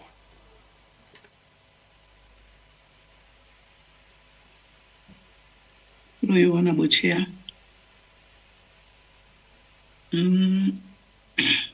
Ndiganiza mwina tonse ngati akuluakulu tikudziwa ndithu kuti pali ngozi zina zimene thupi amalola kuti muone, pali ngozi zina zimakha kuti sanalole achipatala mwina ndi mmene zinalili. Of course panthawi imeneyo sikuti inali discussion ndi munthu ngati ineyo kuti owawa situwalola. Koma kuti machitika autopsy, my understanding was kuti autopsy kuja ma family amakhala representative. So ndekuti mwina sindidziwa kuti pamene popo mwina family ona ngasinzika nakhala kuti mwina pali mwayi woti tiuchitana extend zimene zimene tikadakhala tofusana machoncho. Chifukwa it's news to me. Kuti akuganiza kuti mwina sanapatsidwe ndi abale yawo.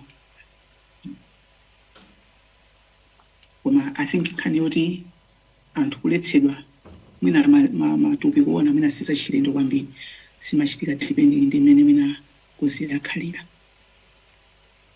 Siko. So kwambiri che. Kasangaze. Zikomo kwambiri ine ndi George Jefferson kadzipatike phungu wakudowa Kasangazi. Poyambirira cheya ndipofuna ndinene kuti no molingana ndi malamulo kuli malamulo a conflict of interest kudziko kuno ndiye munthu akhala kuti kumudziwa umayenera unenebe. Kupatula pa zawo phungu wa nyumba ya malamulo kubwalo kuti mapangaso ntchito zokhudzana ndi uloya ndiye Madam Zamba ndikuwadziwa ngati client wa ku Jefferson and Company. I am one of her legal practitioners. Pa nkhani zina osati nkhani zokhudzana ndi inquiry imene ili pano ndiye ndimafuna kuti fundo imeneyi ndiforokoze ndithu. Ineyo ndilibe funso lina lililonse mafunso ambiri amene nali nawo ndoti azanga afunsa kale. Komano I just wanted to place this on record kuti I know her as one of my clients and I am one of her legal practitioners.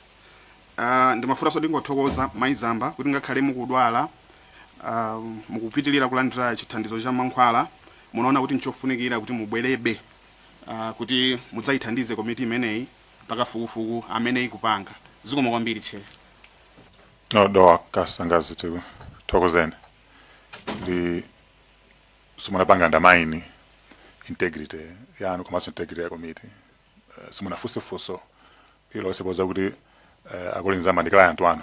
Kuzi mwanga nafusafuso ina akanaona ngati mwina mukukondera koma tukuthokozeni komanso kulemekezani chifukwa cha integrity yanu.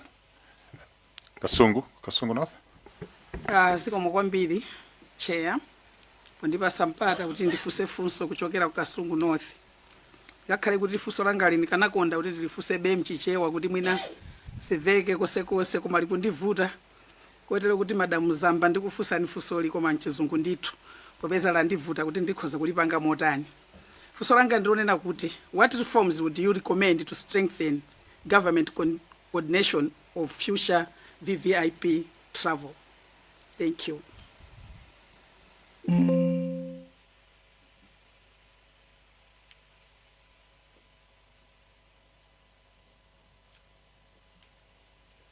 Thank you. Through your chair, I would like to take you are referring specifically to VIP travel. It's very general. There are many travels, but I don't know whether you are referring to specifically travel in the VIP awawera ndege ya UDF.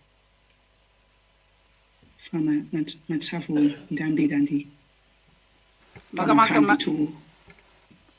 For example, bakhala kuti pali meeting kaya ku New York, pali meeting za Sadyeka, ndi zinthu zimene za outside the country. Amakauta foreign affairs they lead, and most cases amayitanitsa the various ministries amenali involved la kukhudzidwa ndi agenda ulo ndi sonkhano umene ungachitika nthawi imeneyo ndi timakhandi tuma meeting akachitachitako initially kenako imadzabwera kuti office kwanga and timakhalanso pasi to go through kaya ndi ma presentation kaya ndi ma brief ma position amene timutenga as a country ineyo ndimapanga choncho ndimayitanitsa koma kuti mina kapena going forward kapena zimchito ufuneka uchita kulemba ndangasi anthu kaganizidwe ndikosiyana mina pachito khala specific komano ikakhala nkhani za ndegezo I think for example in ndege ya MDF I believe up to VP's office ndamene amachita organize, koma I believe kuti ndondomeko ndiyotibe ilipo kuti ndege amapempha kwa commander in chief kwa president before. Koma I'm not sure simene nakasi nthawi idali ngati kuti I'm sure our first president ayenda kuzindikira ngapo, and I believe banani ndithu coordination. Kungoti feels tipanga nawo no OPC day to day things like that, because it would be overwhelmed.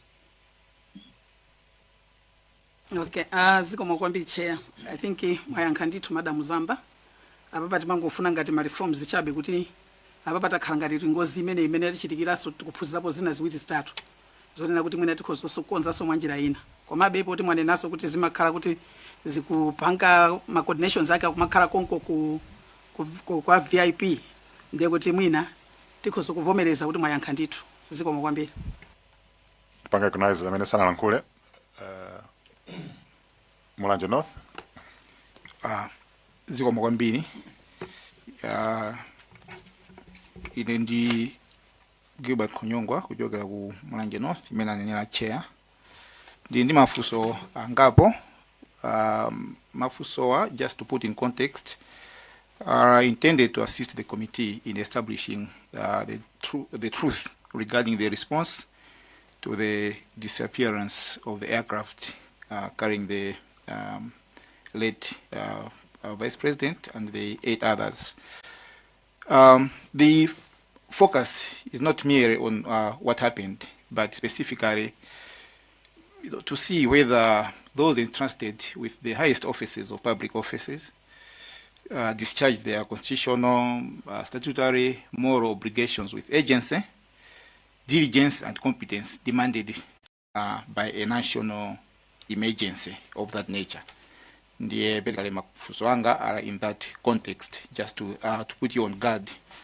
Funso loyamba likukuza na maga nkhani ya briefing the president.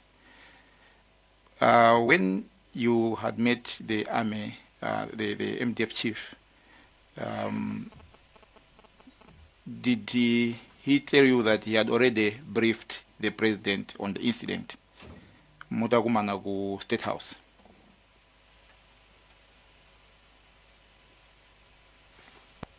Oh, okay. I thought you were having other questions. Through you, Honorable Chair. No, he didn't.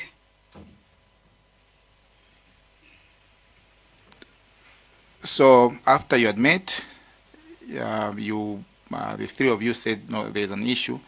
Let us proceed to brief the president.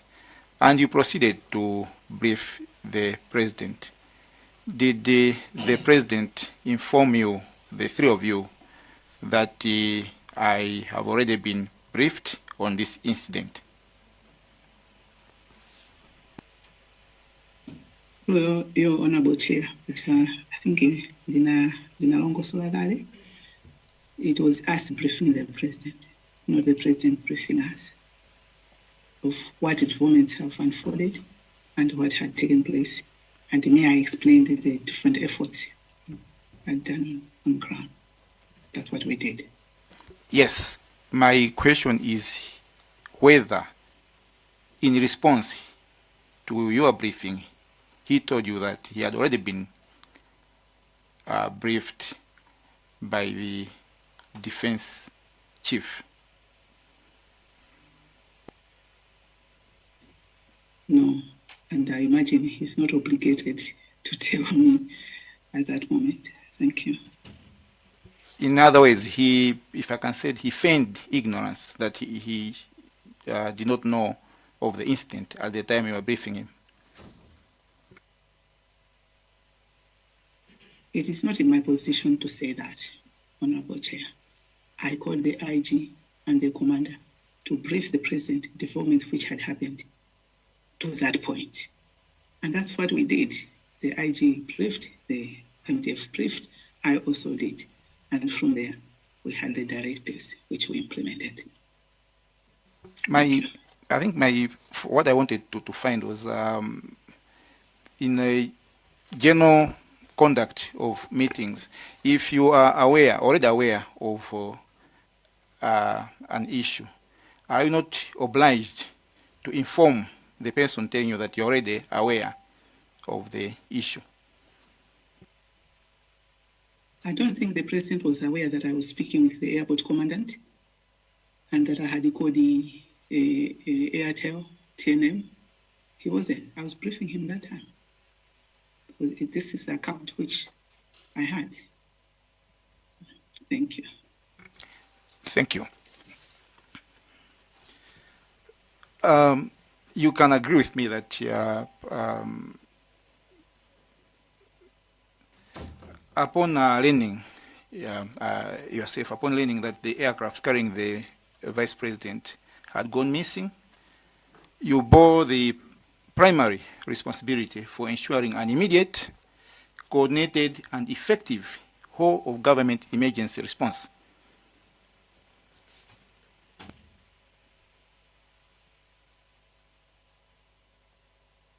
Sorry, I don't understand. What's the question? Do you accept, in your office, do you accept as the former SPC that upon learning that the aircraft carrying the vice president and others had gone missing, you bore the primary responsibility for ensuring an immediate, coordinated, and effective whole of government emergency response?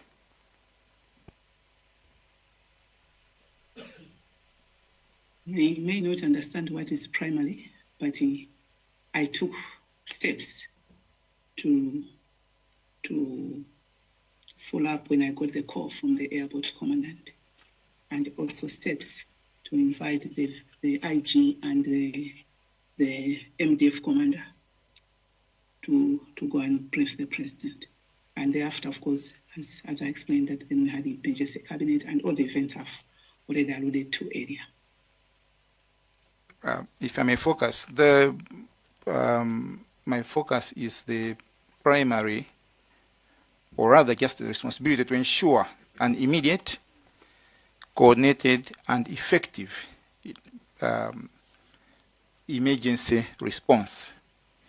Was your office responsible for that? Honorable Chair, I believe from all the events I've explained, you can define how you want it to be. That is primarily, but I've explained what I did. Thank you. Thank you.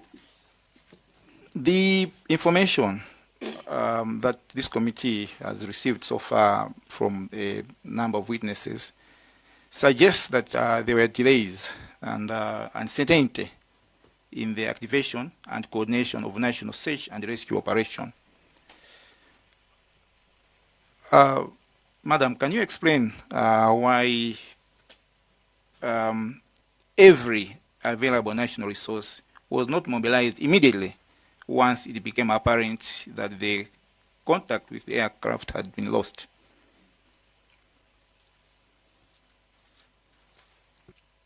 Honorable Chair, thank you. I don't think I understand to say why not every resource was mobilized, because in the first place, to the best of my knowledge, we did everything possible. And for me, there was no delay, because from the time I got a call from the airport commandant, which was around 1, and all the events which happened within that 1.5 hours, sometimes when I look back, I even wonder that probably it was adrenaline had moved, that I had the capacity to do all those things which I did at the pressure of the moment, and the team which came now effective to be doing the work. So I don't think I would like to concur that there was a delay, because the time the airport commandant called me, he said they have already deployed the search, rescue and search, but they were going towards Ekwendeni. And actually, the entire civil service rose up for the nation. Just today, we've been informed that, on the first day of search, the personnel were using phone torches. They were totally ill-equipped. would you qualify that as sufficient deploy of the national resources to the search? That is the view of somebody, Honorable Chair. But if you are using torch, because you are using what is available at that time to do the search. So I don't know the search in the bush, apart from the torches or what would be the best way. I wasn't there at the search, and it was under the charge of the MDF to do the search. So I really wouldn't be talking of things which I was not on ground in the search in the forest. Thank you. From what we got, again from a number of witnesses, is that the rescue and search and rescue was uncoordinated. It was uncoordinated and chaotic. Especially the first day, people didn't know what to do. They were just going all over, trying to search for the plane. So in short, the information that this committee has gathered so far is that there was uncertainty as well as a coordinated approach. No, I'm not yet done. Are you aware who was in charge of this search and rescue? Thank you, Honorable Chair. Number one, MDF and police were in charge of the search. Number two, I doubt that it was uncoordinated, because remember, the last message was that the plane was going to come in via Ekwendeni. So the initial search and rescue was towards that area. It was until there was message guide from the Airtel and TNM about reply tower that then the search now went towards that area.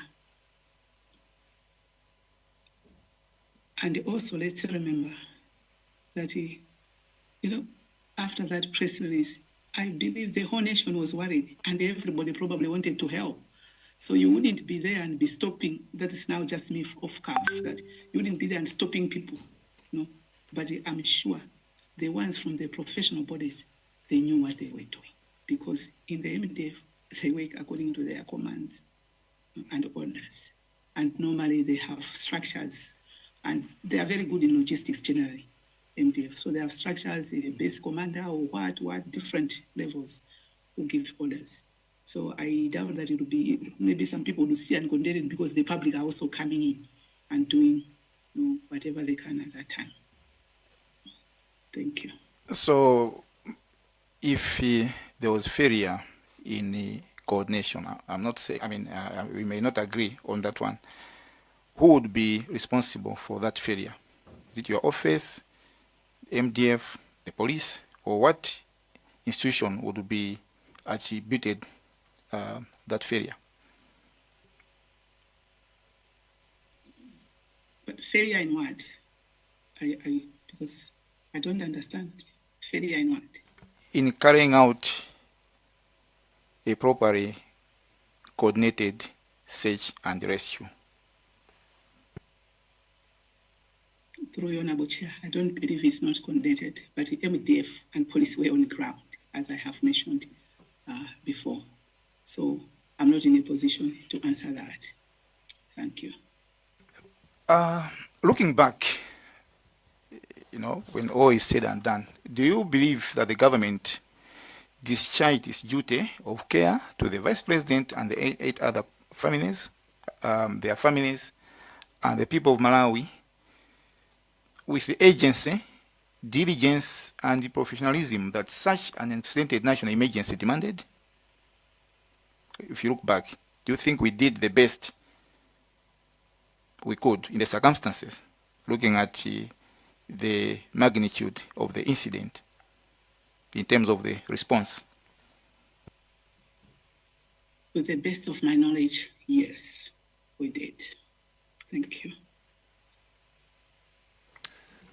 That is all. Okay, Zomba Tonde hasn't asked any question, so once Zomba Tonde has finished engaging the witness, I'll ask members for the last round, maybe 1 or 2 maximum, but not more than that, because we've been here now 2 hours, close to 3 hours now, and the witness we have has health concerns. But let's also be direct on the next round. Rather than validating issues, let's ask the substantive questions. Azongo kwambiri chair mujana nene mujazina nga ndidumisana lindani kuimina anthu aku Zomba Tonde. Chair zichita bwino foti mafusambiri 9 awo mulanje north ya fusakale. Komabe ndimafuna ndingotsimikizira kuti mwanena kuti amatsogolera search and rescue ndi apolisi ndi ame kapena anali ngati amapanga ko chair in terms of the search.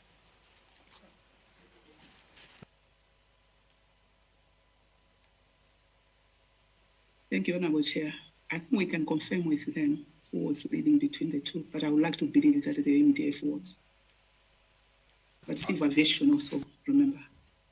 So they were. Okay. Thank you. Okay, ziko mwambiri. Mwina ndisa nabide kumafusanga wani mafuna ningoyekapo ka supplementary zimafusa nzangawo kuti mwachitsanzo ngati former chief secretary to the president and cabinet munamvapo kuti search ija kuti akwitima inaimitsidwa kapena simadziwa. MDF said they were still continuing the search. Because Timaruma don't have, but I think I called MDF and they said no, they are continuing the search. Ndimafusa kuti munamvapo kapena ndikoyamba kumva kwa ineyo. Ndanena kuti ndinamva Ruma, but I called MDF and they said no, they had not stopped, they were continuing with the search. Nde munanena kuti apolisi munanena so kuti apolisi amatsogoleraso nawo kusecha kumeneko. Apolisi so munafusa nkukana. Sina imbere Foni apolisi sina imbere wa MDF. Oti tu bajatina ali tu munchipirikiti.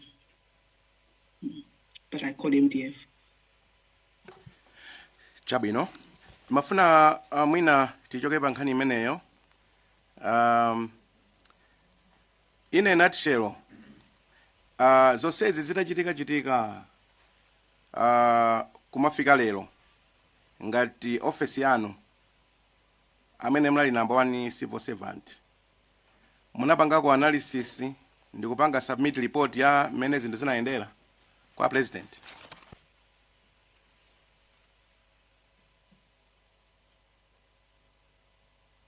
Thank you. Through you, Honorable Chair. Throughout the period, we've been having different memos, on this, because remember, we had the BFU, we had the inquiry commission, which were also doing the investigations. So from there, it's been a process, of a period of time. And by the time we left, it had not been concluded. Thank you. Okay, so steps were there leading towards the report. That's what you're confirming? Or who was leading the same development of that report? Or mina so out of interest, tingazo kuti zinali pati mene majoka mofesi kani ya report yoonekera ndondomeko yonse mene inaendera pakana kumapeto kuti ngati dziko mwina tingadziwe kuti zinachitika bwanji kapena zinaenda bwanji kupatula malipoti a BFU ndi inquiry. Honorable Chair, through you, dziko maripoti amene osanachitike tu mmalere, the BFU and the inquiry. It was the government, tasking them to take place. So I don't think we would want to separate it as a BFU and the zina. So inquiry zina. When it inapanga zosezo on the fair running around, it is the take as it so that it can end my report over that. Chabino, ndakumvani. Timaona ripoti ndiyambire ndikutsimikiza kuti anzathu a BFU mina nanena dedza mayani akuoneka kuti ndakatswiri zakafukufuku, koma chifukwa cha mmene adapangira kafukufuku wa kumalawi kuno analemba mu ripoti mwawo mwachitsanzo ananena kuti sakutsimikiza, koma mmene zikuonekera zikhoza kukhala kuti ngozi imeneyi mwina inachitika chifukwa cha lack of situational analysis, komanso zikhoza kukhala kuti zinachitika chifukwa kuti ndege mauluka musi moti muli nkhungu rather weather. Then mfundo ina yachitatu imene anayipenekera ndionena kuti zikhozanso kukhala kuti ma pre-flight preparation zokonzekera ulendo kuti auluke mwina sizinachitike mokwanira kuti zinakapewa ngozi imeneyi.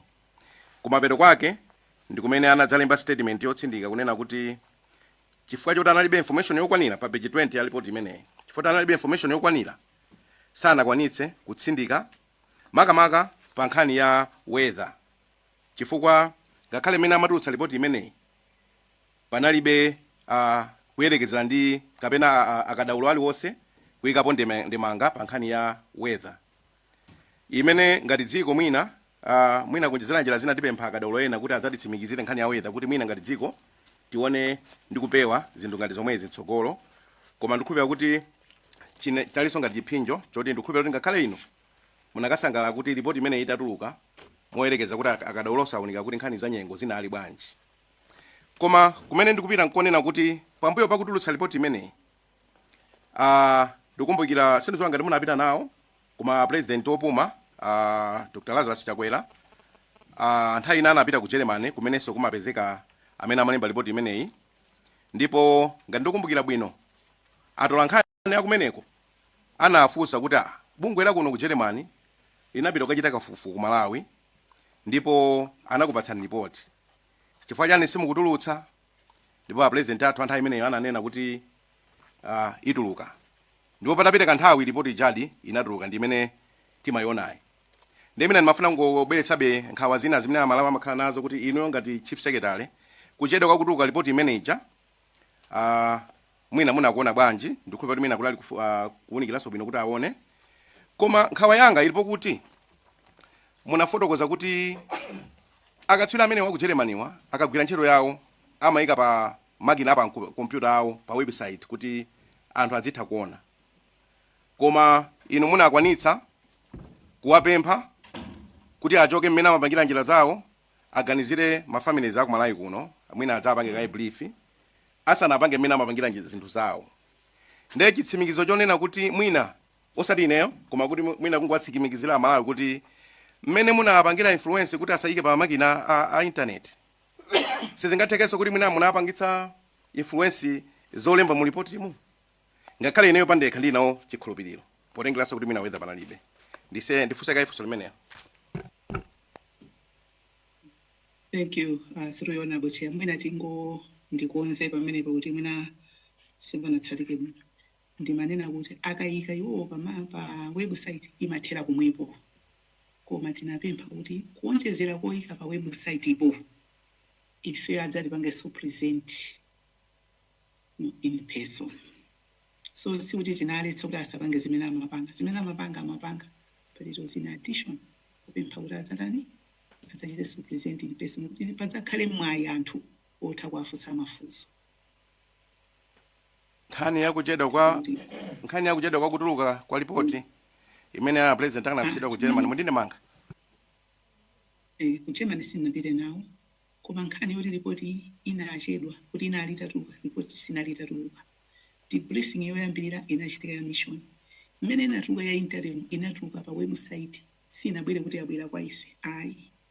Mmene imadzakhaso kuti iyi anangopereka notice report yawo ikhalede in 30 days tsopano ndi pamene timapempha apa kuti ikamakhalede can they also come to present in person. Koma zoti report yokuti inachedwa iyayi period ananenaso poyambirira kuti imatha kutenga chaka still working because they have to do lab tests. The process by interim anatumiza ya interim anayikaso pa website tose tinangoionera pa website interim report yatuluka. Zongwambiri ndimakumbukira interview imene anapanga a president opuma ku Germany pamene tinamva mtolankhani wakumene kwakuwafusa ndipo anavomera koma mwina tipitirire.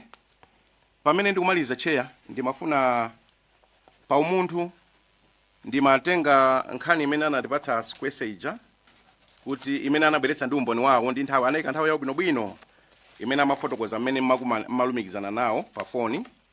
Ndi pa nthawi ya 12 minutes past 7 tsiku limeneli ndimene anatitsimikizira kuti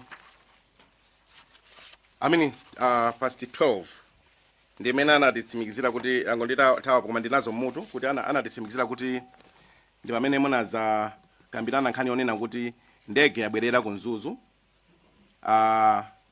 Ndi pamene kuti mukambirana za vuto limene lagwa la kuti muwapepese pa imene inali 3 hours itapitirira chinyamukire ndege pa Lilongwe.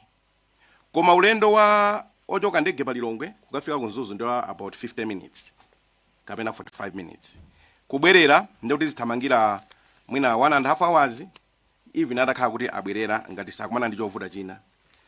Ndimafuna kungofunsa kuti kuchokera 9 koloko kudzafika 10 koloko ndi kudzafika 11 koloko imene anakhala kuti ngakhala kubwerera amene okhala atafika ndi kudzafika 12 koloko ndikupita 12 koloko ija inu nkumakambirana nkhani yakuti abwerera ndi amene anali mkulu wa ofesi mwawo. Simuona ngati chimene chipoti mwaditsimikiza kuti president makambirana nawo zinthu zosiyanasiyana pa foni sinakhala chifukwa chokwanira kuti sinakhuta president kuti ayambe kupanga machawi kuti mwina search and rescue heavy search and rescue ikhale kuti yachitidwa msanga. Sinzo ngati manivetse potengera nthawi.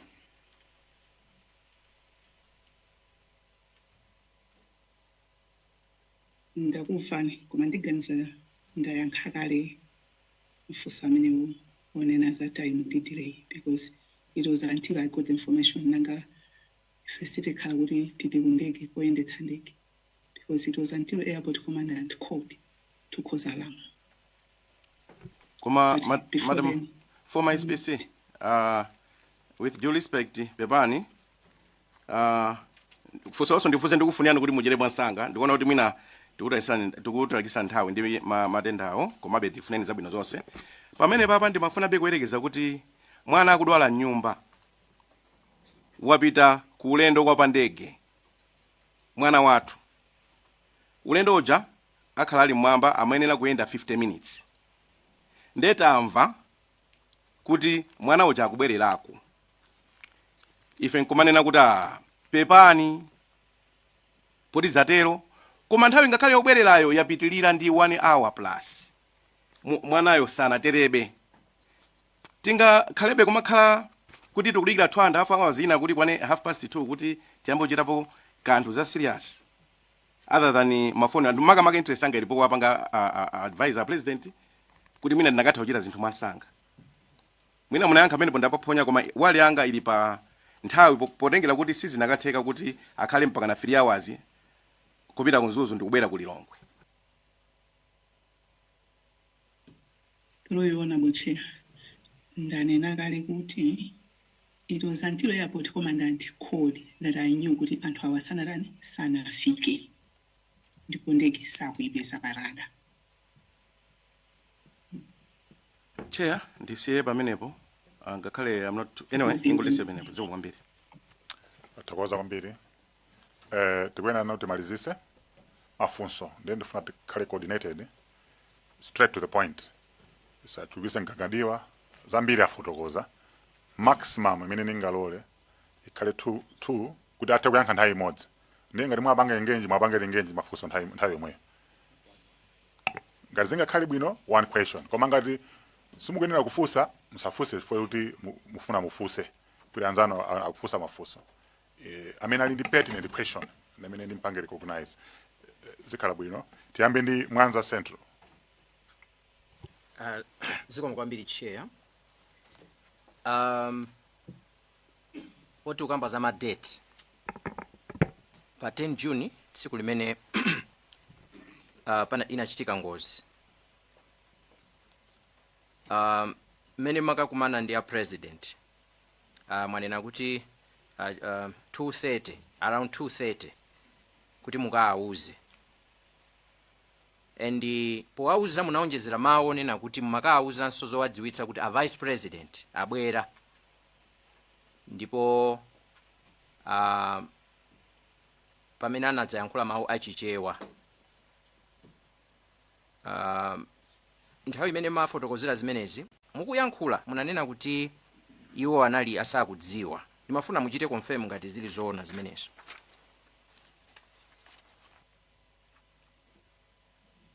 Loyal Chair, ndikonze ukuthi kulankhulana ndi kwa president kwawuza kuti a vice president abwera kunali kumma wako. Masana kuma 2:30 kuma 3 kunali ukachita briefing ma developments concerning the plan. Yeah, thank you very much. Nimanena za kumawako, I think in miss nthawi kuti kumawako mwati anaonetsa kuti samadziwa kuti a vice president abwera. Chabwino. Atabwera commander a Malawi Defense Force pa page 2 ya submission yawo ananena kuti atalandira foni kuchoka kwa Sikwese pa 9 anayimbira president kuti apemphe nkhani ya ndege. Ndi atawayimbira president anawadziwitsa president kuti a vice president abwera kuchoka ku South Korea. Pa submission yawo page 2 paragraph kuyambira paragraph number 4 ndi pamene akuyamba nkhani imeneyo. Ndiye akuti a president iwo pa 9 ipo ndi pamene anawuza kuti a vice president akhoza kugwiritsa ntchito ndege ya Malawi Defense Force yo kupita ku Mzuzu. Ndimangofuna kuti mwina inu simunadziwe kuti mmene a president amakuwuzani kuti amadziwa kumene zoti a vice president abwera anali atawuzidwa ndi commander a Malawi Defense Force dzulo lake pamene amapempha ndege kuti agwiritse ntchito kupita ku Mzuzu.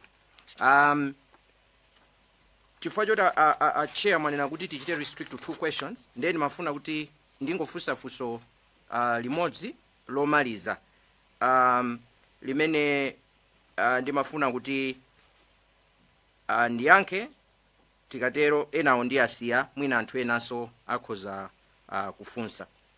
Pa page 4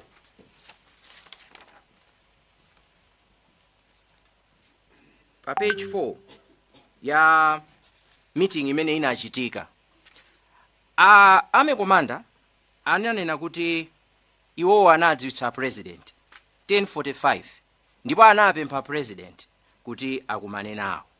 Ndiye atakumana nawo a president ananena kuti apange coordinate meeting pakati pa inu National Intelligence Service Inspector General apolisi. Pamenenso inu after 2 p.m. munakapangitsanso munachitanso coordinate maofesi omwewa za meeting inso ina yomwe ame commander anadziwitsa committee ino kuti at 10:45 iwowo adapatsidwa ntchito ndi a president kuti apange zimenezo. Tinene kuti a commander atawuzidwa zimenezo sadakudziwitseni pa nthawi imeneyo kuti awuzidwa ndi a president kuti akubweretseni pamodzi nonse. Thank you. Through you, Honorable Chair. I'm not aware of that. Not privy to that discussion, and I was not informed. Thank you. Thank you very much. That's all from me, Chair.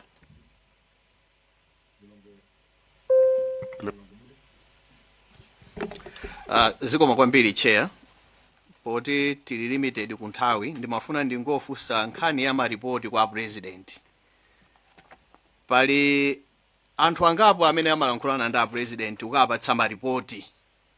Pali a chief of staff wa ku state house iko, pali a defense force commander amalankhula straight ndi a president. Paliso ngati inu office yanu imene idalipo ya chief secretary mmalankhulanaso ndi a president.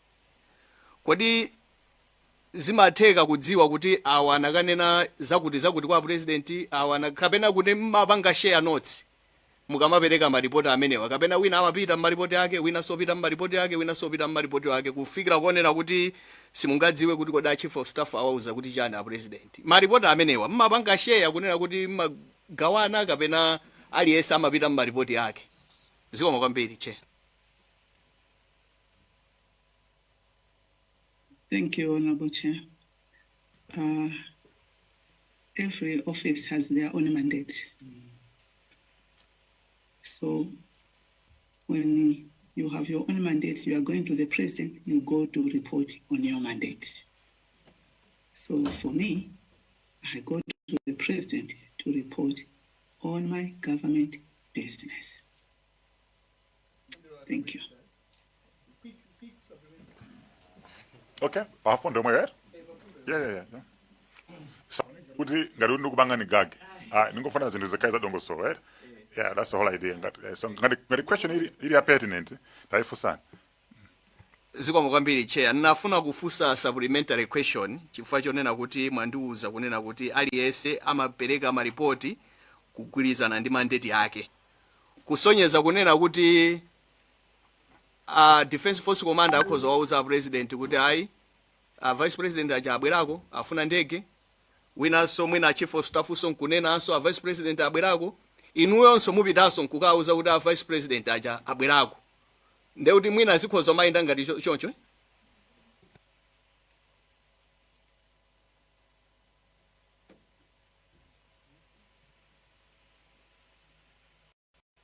As mentioned, aliyense ali ndi mandate yake, timanena zinthu mu context ya mandate yako. So zina zikhoza kuchita overlap, but the approach is different because iwe kunena zinthu in a different format ndi mandate yako. So for me, it's protocol issues, which I was concentrating on. Thank you. Zakasena, machindunji. Chair, ndifusa machindunji mafusanga ndawiri, sindichedwa, fuso loyamba, ndikhulupirira SPC yakudziwa, former SPC makamaka, by visual of Gudanana Secretary to the President, Constitution ya Malawi, Section 161, Subsection 6, magama za Defense Council. And the Defense Council mene ndi member kambana zokuza zambiri za Malawi Defense Force. And the Secretary to the Cabinet, the member wa Defense Council. Nabwera anthu ngapa abwera ku defense kunoku MDF masiku amene wa chair ngati ndi presentation ya Major General Robre Ismail, retired, former Air Force Commander. Anatipatsa chitsanzo cha chokudzana ndi maquotation amene akhala kupereka kuti mwina boma liwathandize kugula ELT. ELT imene chair mukawerenga pa BFU report page 52 bullet 3.1.4 survival aspects ikukamba kuti ELT it was built into that aircraft koma simagwira ntchito kwa zaka 20. Then anabweretsa Ismail ndi cha dated 20 pa 1 September 2006 koma ambiri abwera even the current commander anena kuti boma mwina silimathandiza zikabwera zinthu zawo. Now ndimafuna ndive in your presentation Madam Zamba mwamaliza kuti munakhala Secretary to the President May 2022 to October 25. My simple maths ndakuti mwakhala zaka zitatu ndi miyezi 5 muli mu member wa Malawi Defense Council. Zinabwerapo zimenezi kukambira nako kuna kudandaula kuti IMDF simukwathandiza nkhani ya ndalama kuti akoze ndege zawo makamaka mwina nkhani ya ELT. Nthawi munali member wa Defense Council ngati SPC kwa zaka zitatu ndi miyezi 5.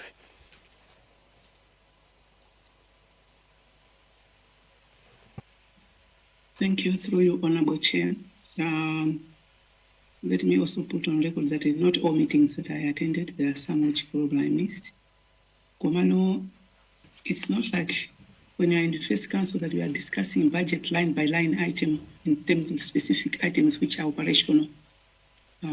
No, because that is part of their submission of budget which they will submit to Treasury. So I don't recall a discussion of specific spare parts of a plane in the Defense Council. Lomaliza chair, nkhani ya BFU report tikafika page 53 analemba bullet number 3.2 courses kapena zimene zidachititsa. Ndimafuna ndikuwerengereni ndi mundipatse comment yanu pa zinthu zimenezozo. Chair ndikati ndamaliza. The accident occurred because the crew flew into instrument meteorological conditions during flight under visual flight rules, and the aircraft collided with the ascending terrain. The following contributed to the accident. 1. Decision to continue the flight to the destination at low altitude in marginal weather conditions. 2. Lack of situational awareness. And lastly, inadequate pre-flight preparation. In your understanding, pachizungu chimenecho mwina tikozena kuti ABFU amapenekera kapena akuti those are the causes flight crash.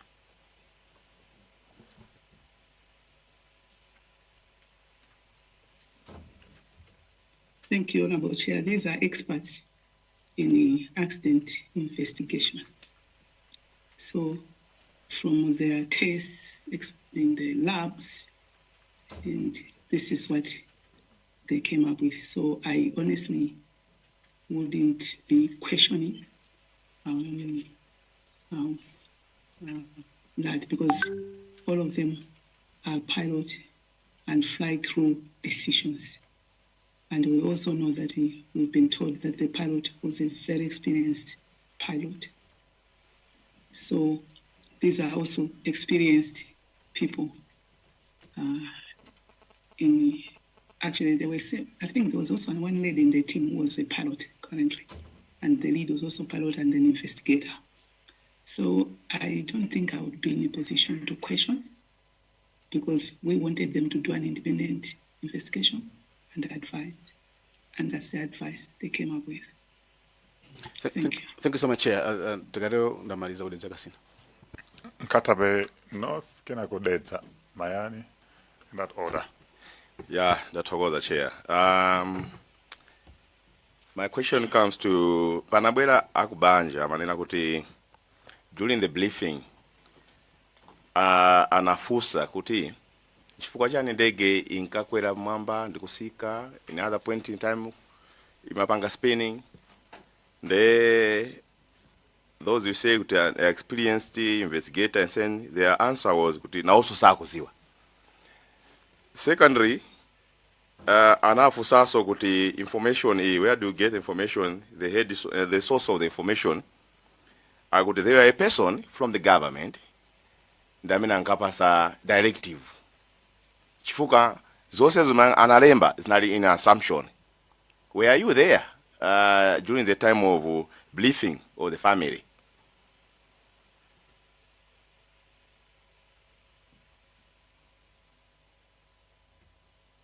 So presentation of the report through your chair. The presentation of the report, as I mentioned, we called all the families to come so that they can ask questions, this one present and respond to them. I don't recall that in BFU said that there was somebody directing them. Because as far as I recall, even at day one, BFU refused any other person to, like, initially there were requests that, oh, maybe representatives of families should be part of the team. BFU said no. They are doing their own independent technical investigation. So to say that BFU will say somebody in the government directed them, I really doubt that. Because when they went there, the only people they were working with also were the MDF, Sombaya commandant, the Air Force commandant, which is Major General Ishmael. So I don't think there would be somebody in government to direct them that you do this, say this now. That one, it's not true. No, not possible. Thank you. But this statement came from the Beliefs family when they are reporting kuti analipo briefing, and most of them they are talking about assumption, not reality. So assumption. So fusulanga nakuti iniwo mnalipo pamene BFU amapanga brief anthu awa. So yes, if or no. I said I was there, but I was also clarifying the other issue. I think there are certain things which people they are in the mind. And of course, when your mind is operating, it can give you ideas, and ideas can become real, become pictures, and become real. But I do not agree with that. Thank you, Chair. Thank you. That's Mayana. Thank you, Chair. My final point, ndimangofuna ndidziwe kuti kubwera kwa anzathu aku Germany kudzatithandiza kafukufuku ameneyo kunachokera pa dandaulo la dziko la Malawi pofuna akatswiri enieni komanso mayiko amene timadalira ena ananena kuti ndegeyo sanapange ndiwo mwina kunali wovuta kuti apange kafukufukuyo ndiwo ndi kufotokoza kumene munatipatsa. Nangofuna kuti mungondipasapo ganizo lanu kumapeto. Kodi lero aku Germany atati mwina atione kuti tikuthamangathamanganso kumayiko ena kuti atithandize kafukufuku wina mukuganiza kwa inu muona kuti aku Germanywo angatione mwa mtundu wanji pa ubale wathu komanso madandaula amene munawapatsa. Ndimangofuna ndimve maganizo anu zikomo chair, komanso ndikufunirani kuchira kwa msanga madzulo abwino.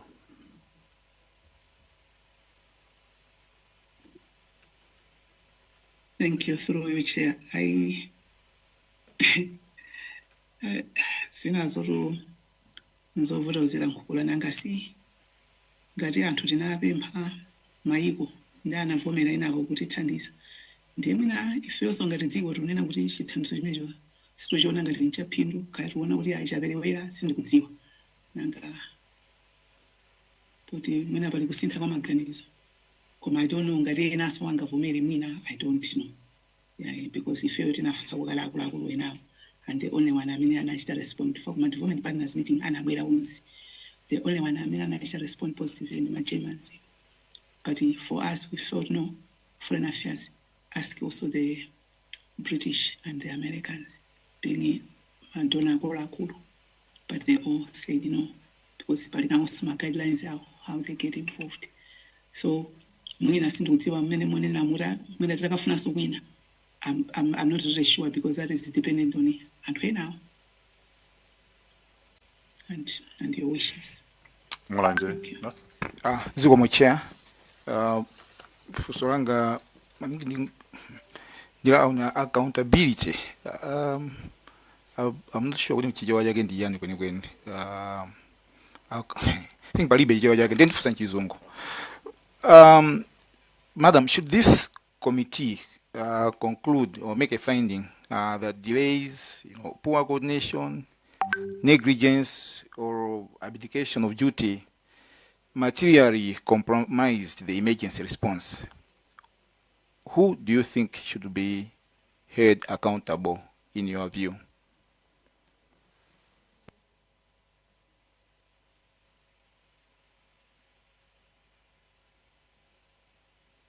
Honorable Chair, I think, Honorable Member, I already responded to you, engaged me on that question. Several tried to come in a different manner and circles. I have already responded that I don't think there were delays because for me, we performed to the best of our ability. The whole civil service rose to the occasion and the nation rose to that occasion. And from the time I got a message that is missing on the radar, for me, there are no steps. There are no guidelines that when a plane misses, first of all, think this way, think that way. No, it was swift, quick, as the senior civil servant, that whatever resource that was available, we use it, contacting within that 1.5 hours to be able to contact the Airtel people, to contact this one, get manifest, to be able to communicate, to be able to rush to the president and be able to contact IG, contact the MDF commander and coordinate and, all those things being done within that period. To me, it has been swift, the best of our knowledge and the resources at our disposal. So I don't think, for me, I want to answer, say there were delays or there was incompetence because I don't agree. In short, no one should be held accountable. Because the thing does not exist as far as I'm concerned. So I cannot make a decision for you, for the whole inquiry, because you are saying your committee, they want to decide this way. Now, that cannot be my decision. It is your decision.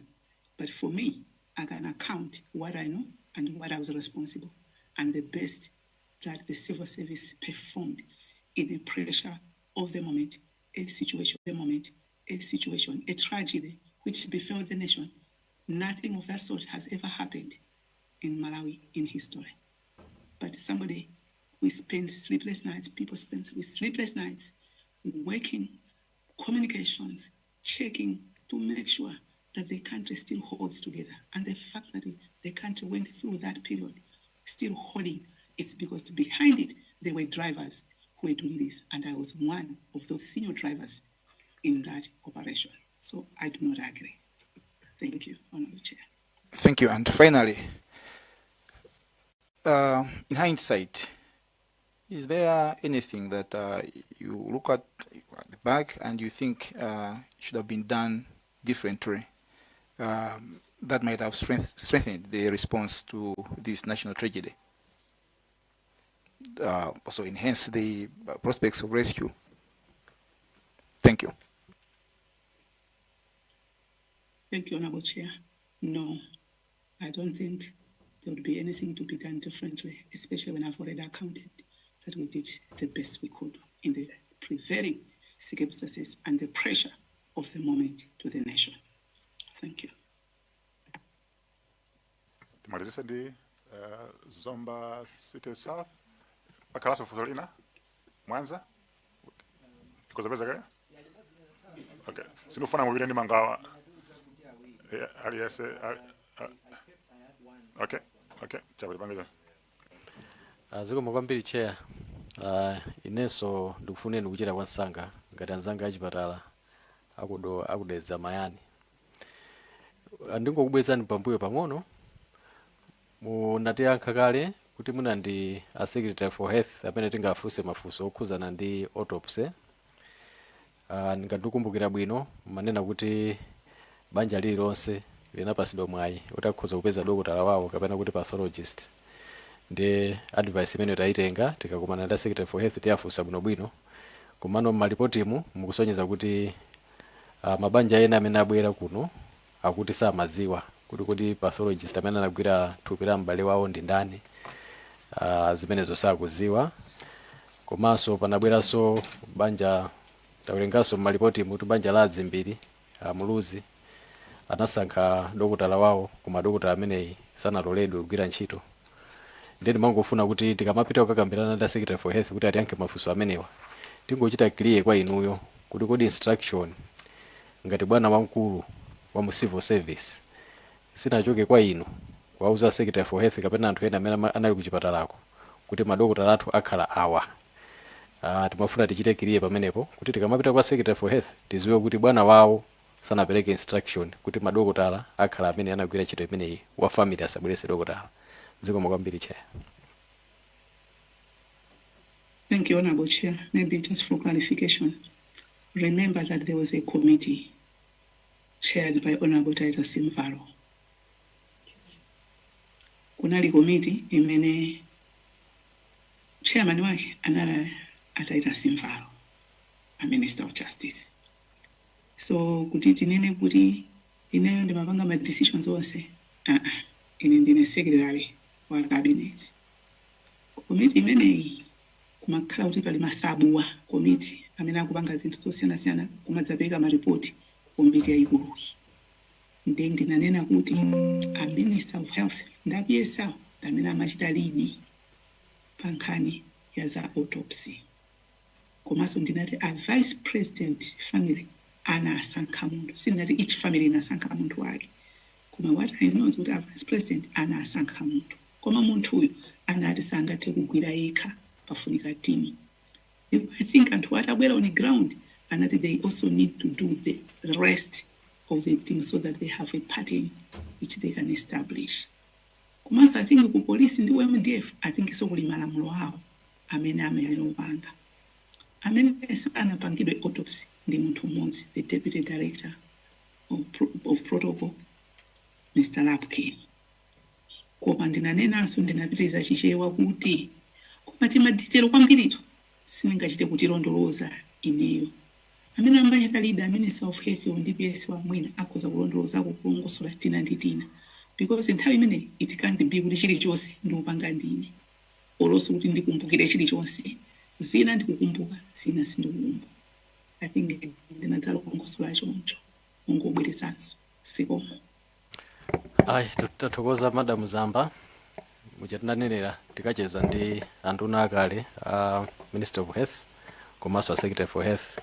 Chifukwa timawerenga ripoti pa page 50 ya Commission of Inquiry report pamene amanena kuti a Secretary for Health anachita recommend kuti all families should have the right to choose a pathologist of their choice rather than have government impose a pathologist. Ndenda kumvani tibwerera nayo ku nduna za umoyo chifukwa tachita clear kuti sizinachokere kwa inu. Zikomo kwambiri chair. Malizise Mwanza Central ka burning question kaja kuti mwina pasakale china chake chimene sinafosidwe. Yeah. Okay, no chair, ndithokoze kwambiri chifukwa chondipatsanso nthawi imene natsala ndi funso limodzi. Kunakhazikitsidwa kafukufuku ndi a former president Dr. Chakwera. Ndimangofuna ndingofunsa kuti mamembers amkafukufuku ameneyo alipo memba aliyense amene mudakumana naye asanayambe kafukufukuyo, kuti mudakumana naye nkucheza naye asanayambe kafukufuku?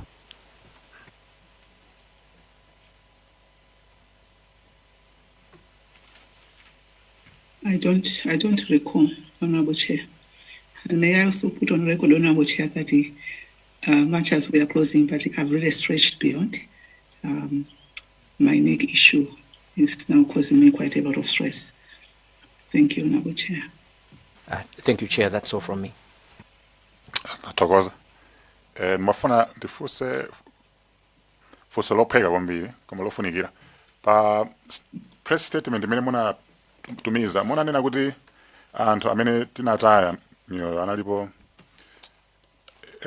a vice president ndi 9 ena ndi tifuna tipange correct ma records athu kuti tikhaini ma correct records inuyo ndinene kuti mukufuna be kuti tipange maintain ma records amene munapanga wa kapena ma records anazasintha nthawi imene kafukufuku amapitirira afika pakumveka maina ena akumatuluka kuti anakwera mu ndegemo. Ndiye ngufuna kuti tipange khali clear ndi manifest imene niyo munalandira ndi press statement imene niyo munazapanga release. Are you in a position kuti mutapanga correct lero ma records iwa? So the 9, I think, was including the vice president. I've not been able to check the list of the manifest again, but the 9, I think, included the vice president.